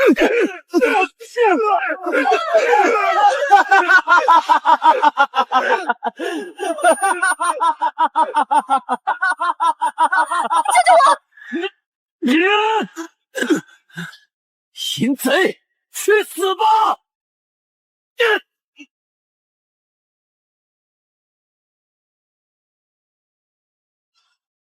不好了，出人命了！杀人了！杀人了！竟然还有此事！你可知那天和崔大郎发生冲突的人是谁？我事后打听了，那人是右卫将军之子吴从。你说谁？这个右卫将军是谁？我事后打听了，那人是右卫将军之子吴从。你说谁？这个右卫将军是谁？是天后的侄儿武三思。乖乖，武家的，这么大的事，崔公难道不知？那日我也是凑巧撞见大公子回来后，对此事绝口不提，我亦不敢声张。不过我后来打听时，除了知道武从身份，还知他那日只是昏迷，并未闹出人命。这件事与你无关吧？你打听的倒是清楚。这我等下人自当为主家分忧。这个武从你熟吗？为人如何？没打过交道，但他在洛京纨绔中很出名，是典型的心胸狭窄、睚眦必报。这么说来，还真有可能是他蓄谋报复。走，去哪儿？当然是去找武从了。你准备怎么找？武家人身份特殊，就算真能找到，以你我的职权，也无权令其配合。怎么怕了？柏林崔氏也不过如此。平日里在我等寒门面前装腔作势，碰上个武家人就缩头缩尾。你说什么？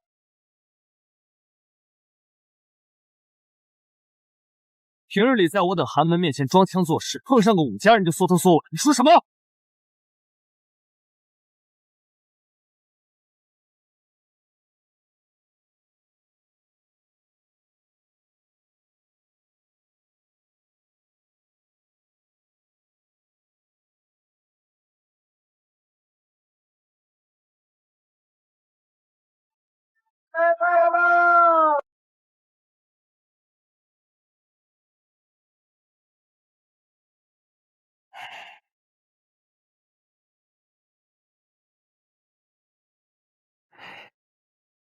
小二，一大盆羊肉汤饼，多加酸辣。好嘞。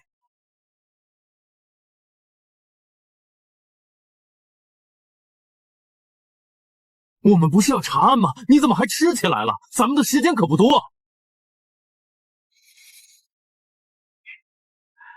一大早就接到报案，去你四叔家，到现在连口热饭都没吃上。莫急，你也坐下吃两口，吃饱了才有力气查案，不是？小二，再来盆羊肉汤饼。你吃辣吗？吃，和上份一样酸辣。客官慢用。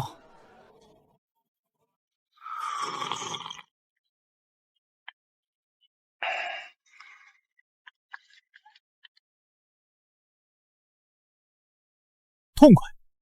客官，这是你的。等等，客官还有点什么？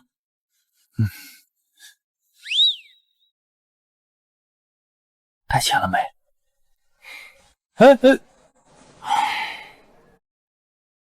小二，我问你点问题，你若答得好，这锭银子便是你的。郎君，请问，我必知无不言。我听闻春风楼美人无数，乃是洛京第一，最近更是来了一个绝世美人，引得诸多皇宫勋贵追捧。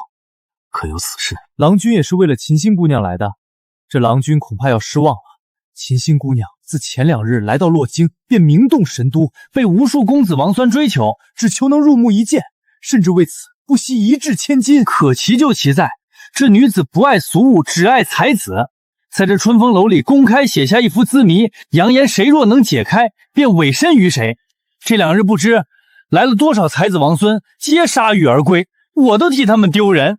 你这小二知道的还不少啊！郎君莫要小看小人，干我们这行的最重要就是察言观色和消息灵通。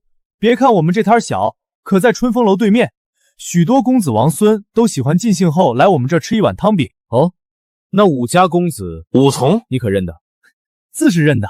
郎君，这武家如今可不得了，天后临朝，武家如日中天，便是4姓子也要矮上一头。武从公子更是武家嫡系，我等在这等地方做生意，若认不得还怎么混啊？好，那我问你，武从可在春风楼里？自然是在的。武从公子最喜这等风流之事，秦心姑娘刚来时他便登门了，如今都在春风楼里2日未出了，也不知见着没有。赏你了。哎，谢郎君赏，郎君慢用。走去查案。我的汤饼还没吃呢。吃什么吃？时间紧，任务重，哪有空让你吃饭？走走。我的汤饼还没吃呢。吃什么吃？时间紧，任务重，哪有空让你吃饭？走走。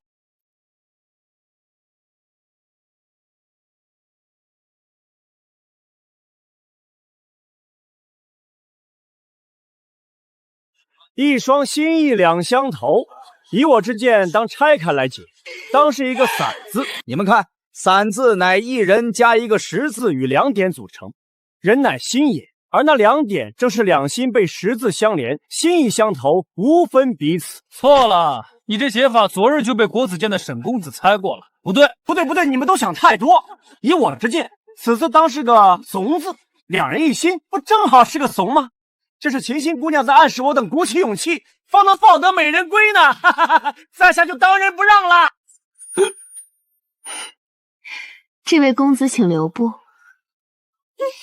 这解法亦非答案。哼，若此字谜如此简单，本公子早就上去了，还用在此苦等2日？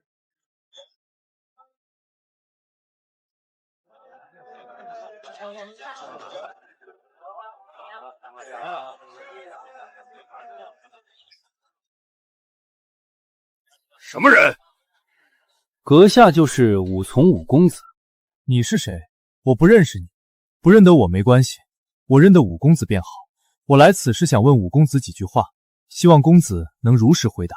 我为何要回答你？就凭我能帮你上2楼，你能破这字谜？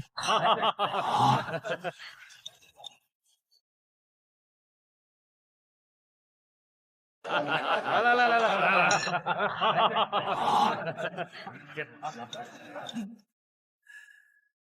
就凭我能帮你上2楼。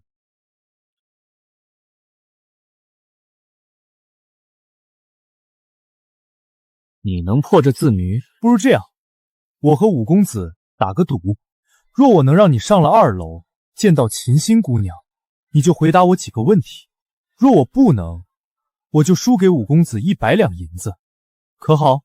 哈哈哈哈哈哈！有意思，还有人赶着给我送钱的。好，我就和你赌。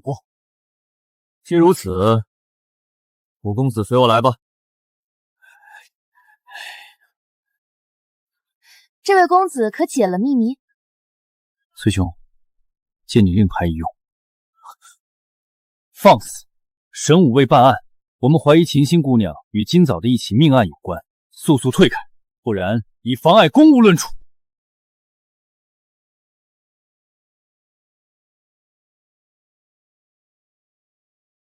武公子，请吧。你们是谁？怎敢擅闯我的闺房？神武未办案，还请秦心姑娘配合。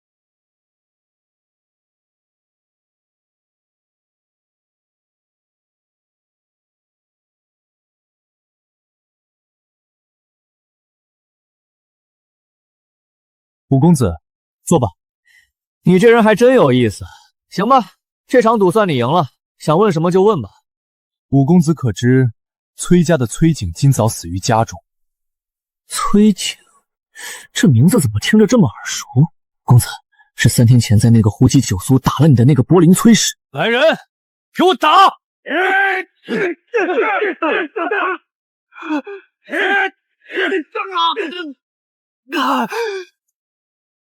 我想起来了，就是他，他死了，死得好。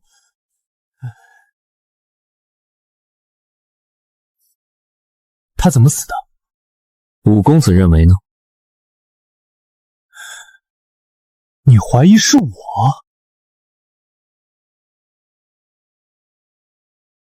那是五公子吗？当然不是我，我要是想报复，早就带人冲到他家，把他吊起来打了。可惜我爹说最近情况特殊，让我别惹事儿。我心里还盘算着，等过几个月再找他算账呢。谁知道老天开眼啊！我知道了，多谢公子，在下告辞。崔兄，我们走。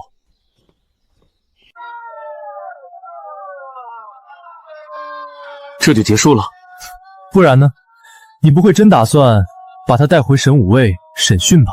他要是骗你怎么办？不会，就像他说的，他是武家的人，就算当街拦住，把你堂兄打死，最多也就是被罚禁足，犯不着绕这么大一个圈儿。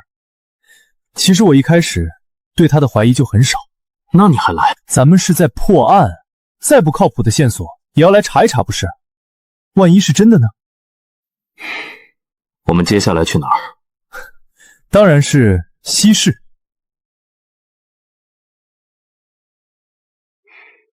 我们接下来去哪儿？当然是西市。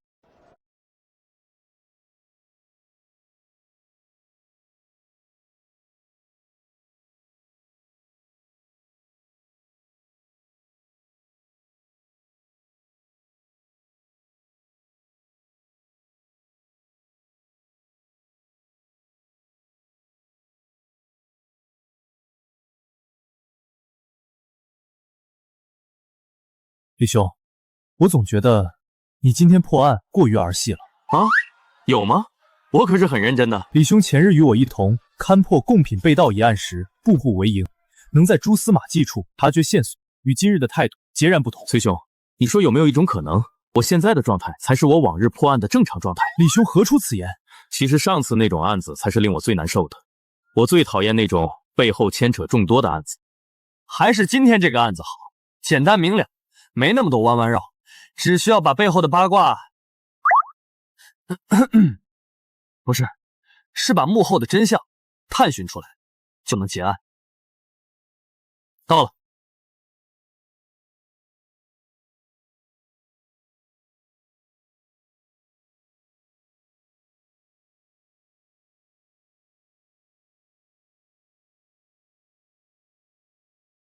两位客官要点什么？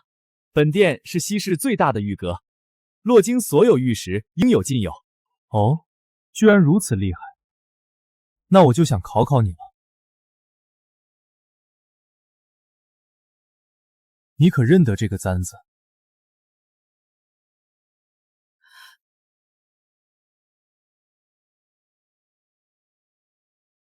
这簪子怎会在你手中？神武卫办案，请两位配合吧。要认识这玉簪？这簪子是我亲手打造的，我如何会不认得？这玉簪是我的得意之作，本来是本店的非卖品，但在6个月前，在一个书生的苦苦哀求之下，我被其感动，便卖给了他。什么样的书生？店家可还记得那书生的长相？有些模糊了，毕竟已经过去半年有余。我记得。店家，你这里可有纸笔？你说，我画。那书生的脸型很端正，眼睛不算特别大，但很有神，鼻梁高，下巴温润。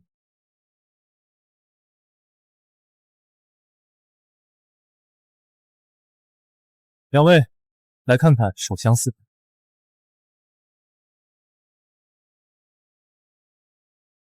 没错，那书生就长这样。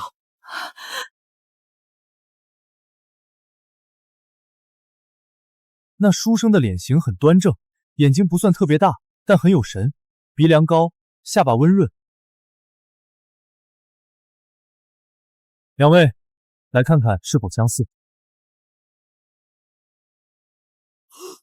没错，那书生就长这样。李兄，想不到你竟还会这等神技。人脸肖像而已，以前无聊的时候自学的。李兄，不对，这书生我见过。你见过？在哪儿？是3个月前，我带着神武卫巡防的时候，在洛水中发现了一具尸体。啊？当时尸体虽然已被泡得浮肿，但就是这个书生。尸体？什么样的尸体？不对啊，李兄，你竟不知道此事吗？当时我们神武卫发现尸体后，就移交给洛京县衙了，你该经手过才对。3个月前，那时候我还没穿越，好不好？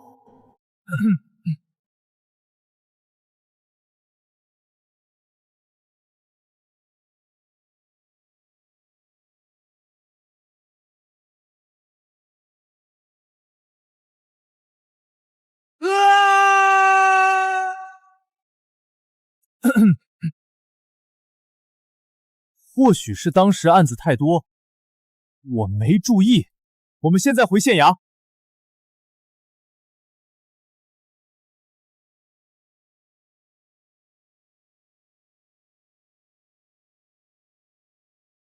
县尉，崔都尉，王馒头，去将3个月前到6个月前的卷宗全部取来。找到了。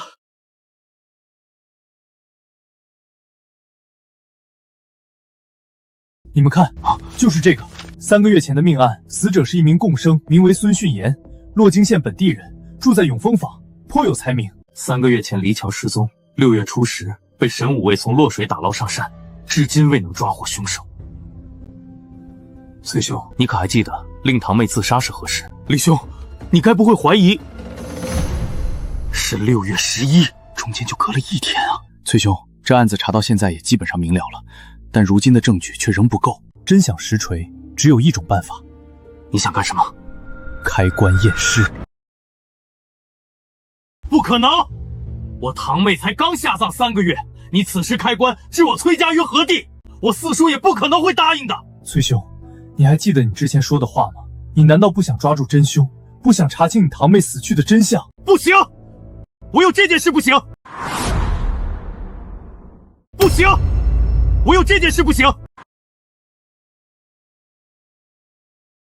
崔兄，我本以为你和那些庸俗的世家子弟不同，如今看来也不过是一个被家族名声所累的庸弱之辈。李兄不用激我，其他事我都可以答应你，唯独此事不行。崔兄可还记得上个案子时，你我曾有一个赌约，你欠我一个人情。你该不会是崔兄该不会想赖账吧？言而无信，可非君子所为。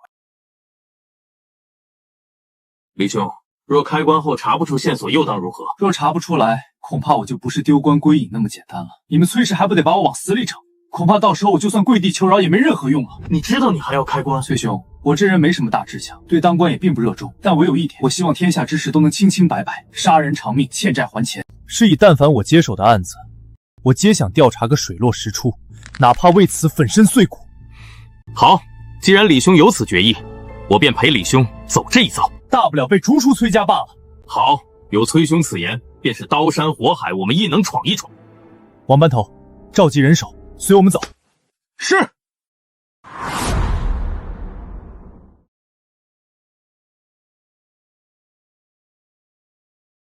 王班头，召集人手，随我们走。是。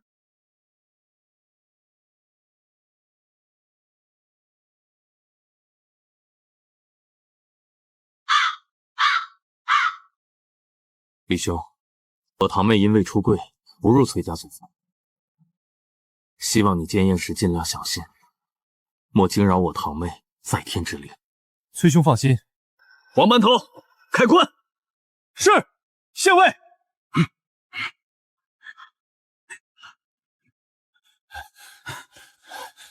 住手！李县尉，这是怎么回事？你想干什么？崔公，下官查令儿遇害一案，查到与令仙金之死有关，故而怀疑令仙金之死另有隐情，开官寻求线索。这是怎么个事儿？光天化日的，怎么把坟都给扒开了？现在盗墓贼都如此猖狂了。看他们穿着，像是官府的人啊。这坟好像是崔家的一个小姑娘，你们看那边那人，好像就是那小姑娘的爹。可怜呐，女儿才刚死几个月，坟就被扒了。你们说当爹的得多心疼啊！李县尉，小女才下葬3月，刚入土为安，你就派人掘坟开棺，真当我们崔家是泥捏的不成？今日你若不给个交代，老夫拼着你拼个你死我活！李县尉，小女才下葬3月，刚入土为安，你就派人掘坟开棺，真当我们崔家是泥捏的不成？今日你若不给个交代，老夫拼着你拼个你死我活！崔公，我已说过了，开棺只为查案，绝无对令千金不敬之心。一派胡言！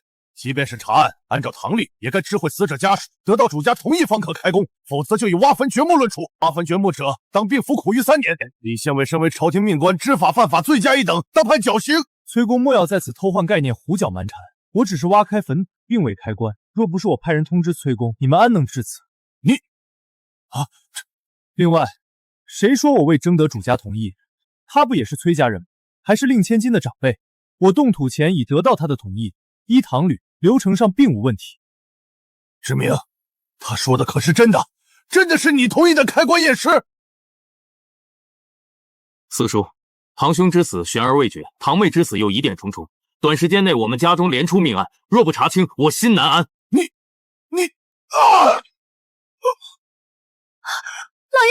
老爷，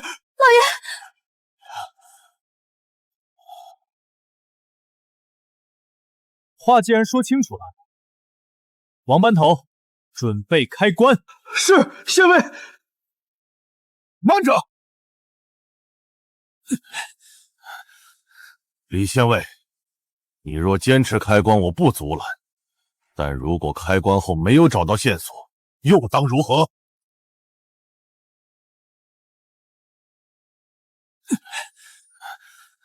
李县尉，你若坚持开棺，我不阻拦；但如果开棺后没有找到线索，又当如何？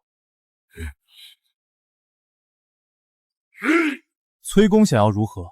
李佩，你我2人之前约定，有时之前若不能破案，你便辞官归乡。如今这条赌约仍旧作数，但我要加一条：你若在我女儿棺中查不到线索，你辞官后便要来此为他守灵3年，以赎你今日之罪。四叔，这未免太过……好，我答应你。李兄，切莫冲动。崔兄放心，我心里有数。开棺。是。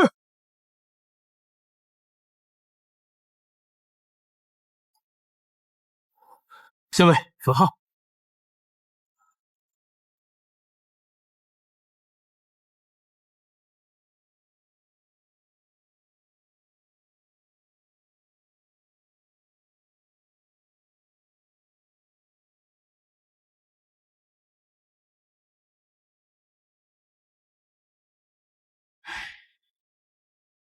李县尉，可找到线索了？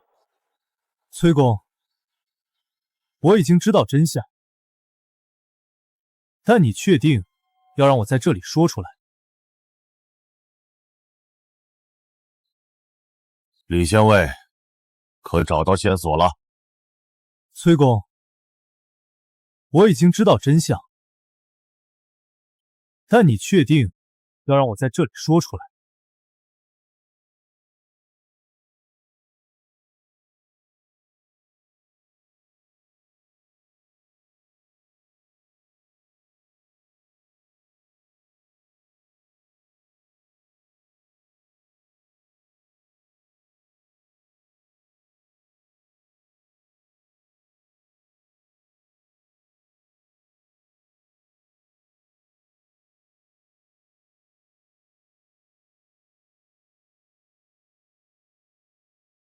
老爷，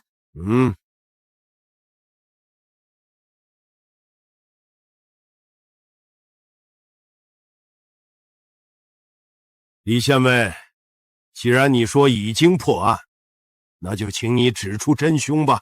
不急，这个案子的凶手跑不了，他也不会跑。在找出杀死令郎的真凶之前，我想先说说令千金之死。要我说多少次，我女儿是自杀。自杀！李县尉，你到底还想胡搅蛮缠到什么时候？别急，我也没说不是自杀。故事要从哪儿讲起呢？我想想，大概是6个月前，或者是更早的时候。具体的时间我无法判断，但这不重要。我们姑且假设是6个月前吧。6个月前的某天，崔公您的千金因为某些原因离府。具体原因、时间、太期我未调查，但这不重要，也不影响这件案子。不过无所谓，大家只要知道有这件事即可。毕竟我大唐风气开发，即便是未出阁的女子，平日里也不会限制自我，庙会、游玩、踏青皆无不可。而就是那次出门，令千金认识了一个叫孙旭言的书生。住口！满嘴胡言，把他赶出去！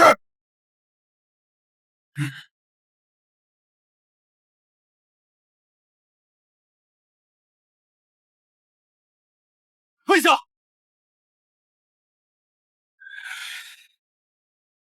四叔，您还是听李兄把案子讲吧。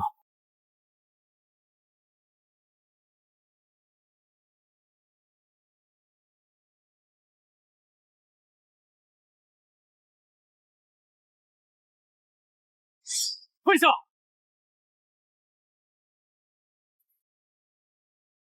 四叔，您还是听李兄把案子讲完吧。孙旭言是个贡生，容貌俊美，想来是颇受女子喜爱的，起码是受崔府千金喜爱。一派胡言！是不是胡说？崔公心里最清楚。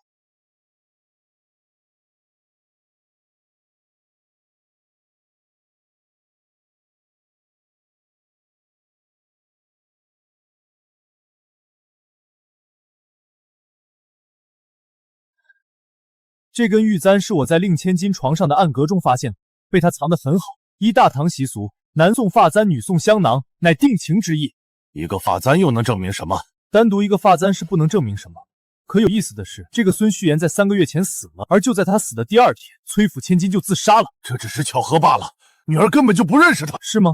可根据西市昆玉阁东家说法，这玉簪是他的得意之作，在6个月前被这个叫孙旭言的贡生买走了。关于这一点，崔公又如何解释？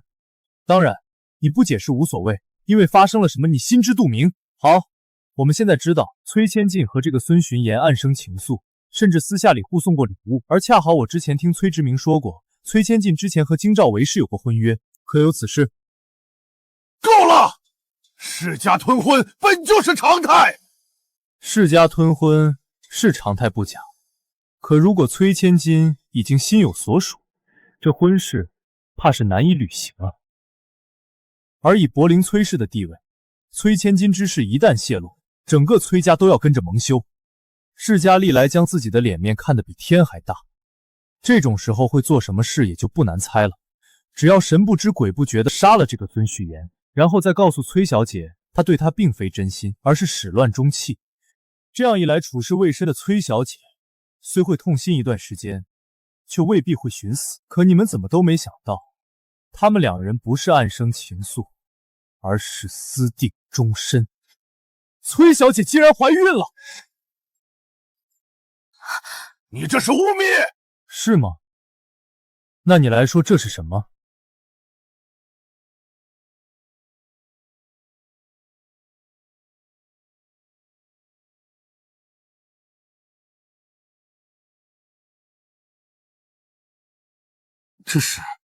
这是未消化完的商洛，又称山萝卜，有逐水消肿之效，但若是孕妇服用，则会导致流产堕胎。什么？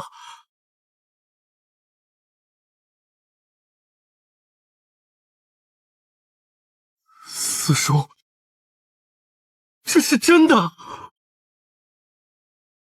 我尸检的时候未发现小孩的骨架，说明她当时怀孕不久，而伤络未完全消化，说明她在服下后不久就自杀了。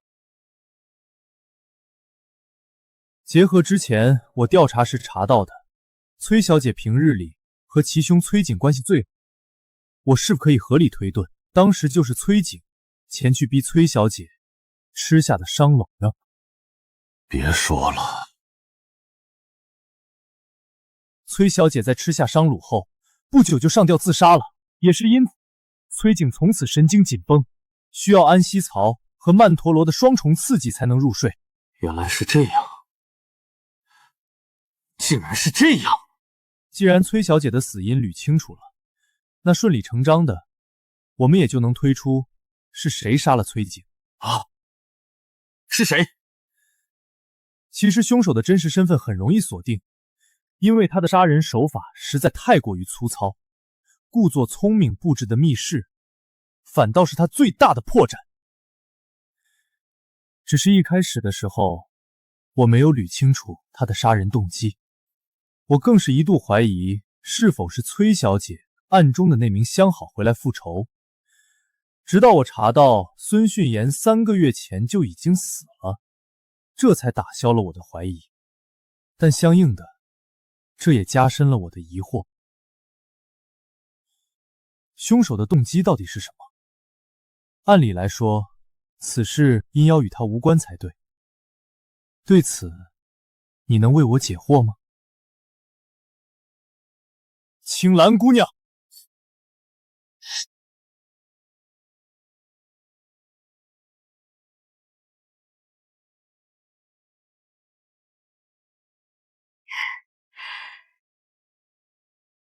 青兰，居然是你！怎么会是你？果然还是瞒不住母。但我想知道，李县尉，你是何时确定我就是凶手？一开始的时候我就已经怀疑你了，但你要说什么时候确定的，大概是发现崔景头上伤口的时候。一道伤口，又能证明什么呢？我之前说过，你作案的手法太粗糙了。之前我勘察房间时没有发现任何暗道或机关，也没有在门窗处发现可疑的线索。当时我就怀疑凶手是否是晚上杀完人后从外制作出的密室。如果是那样，不论用何种方法，都或多或少的会留下蛛丝马迹才对。直到后来我发现了崔景头上的伤口，才确定那伤口太新了，根本不是夜里留下的。所以你们当时推门进入房间的时候，崔景根本没死。不可能，当时是我和青兰一起撞开的房门。如果当时大公子还活着，为什么毫无反应？很简单，当时崔景陷入了昏迷，因为自己妹妹的死，崔大郎这3个月一直要用安息药和曼陀罗入睡，这两者混合本就会让人在入睡时陷入深度睡眠。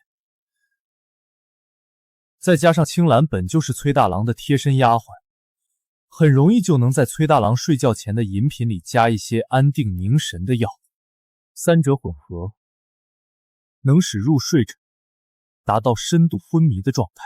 而因为下的是安定凝神的药，事后也不怕追查。我问你，当时你们进入房间后，是谁确认的崔大郎已死？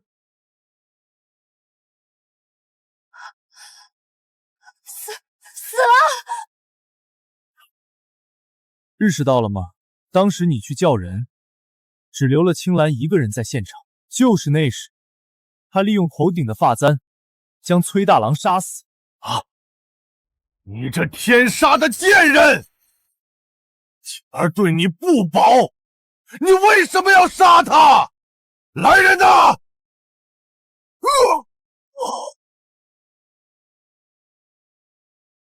来人呐！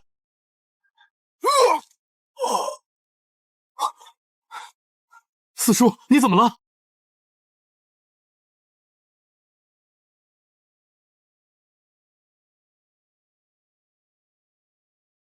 他中毒了？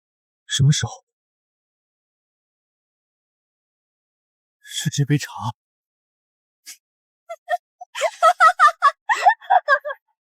待我不薄是啊，你们崔家是待我不薄。可我记得，我小时候快饿死的时候，是小姐从人贩子手里把我买下来的。我在府里受欺负的时候，也是小姐替我出头。可你们干了什么？你们不光杀了小姐的心上人，还把她活活逼死了！我眼睁睁的看着你们逼死了她，你们才是真正该死的人！王班头，明白。来人，拿下！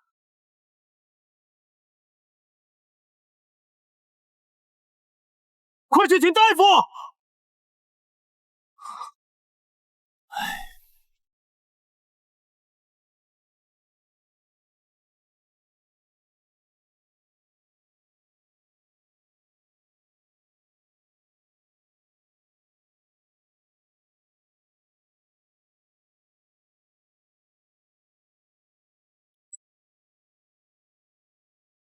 崔兄今日怎么有空到我这里来？这2天刚忙完，特意来向李兄道谢。道什么谢？你不怪我把你四叔家搞得一团乱，我就谢天谢地了。那不是你的错，归根垫底是我四叔他们自己种的因。说起来，你四叔怎么样了？救治的及时，倒是保住了命，但毒性已致肺腑，今后的日子只能在床上度过了。不说他们了，告诉你一个好消息。什么？我升官了，托李兄的福。前几日破获贡品被盗一案，我荣升为了神武卫中郎将。那还真是恭喜崔兄了。洛京县县尉李佩接旨。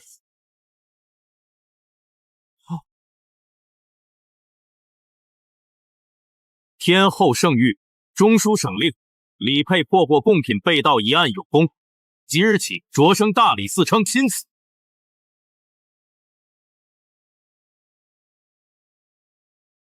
以后还请李嗣成多多指点。好说好说，今后也还有不少麻烦中郎将之处。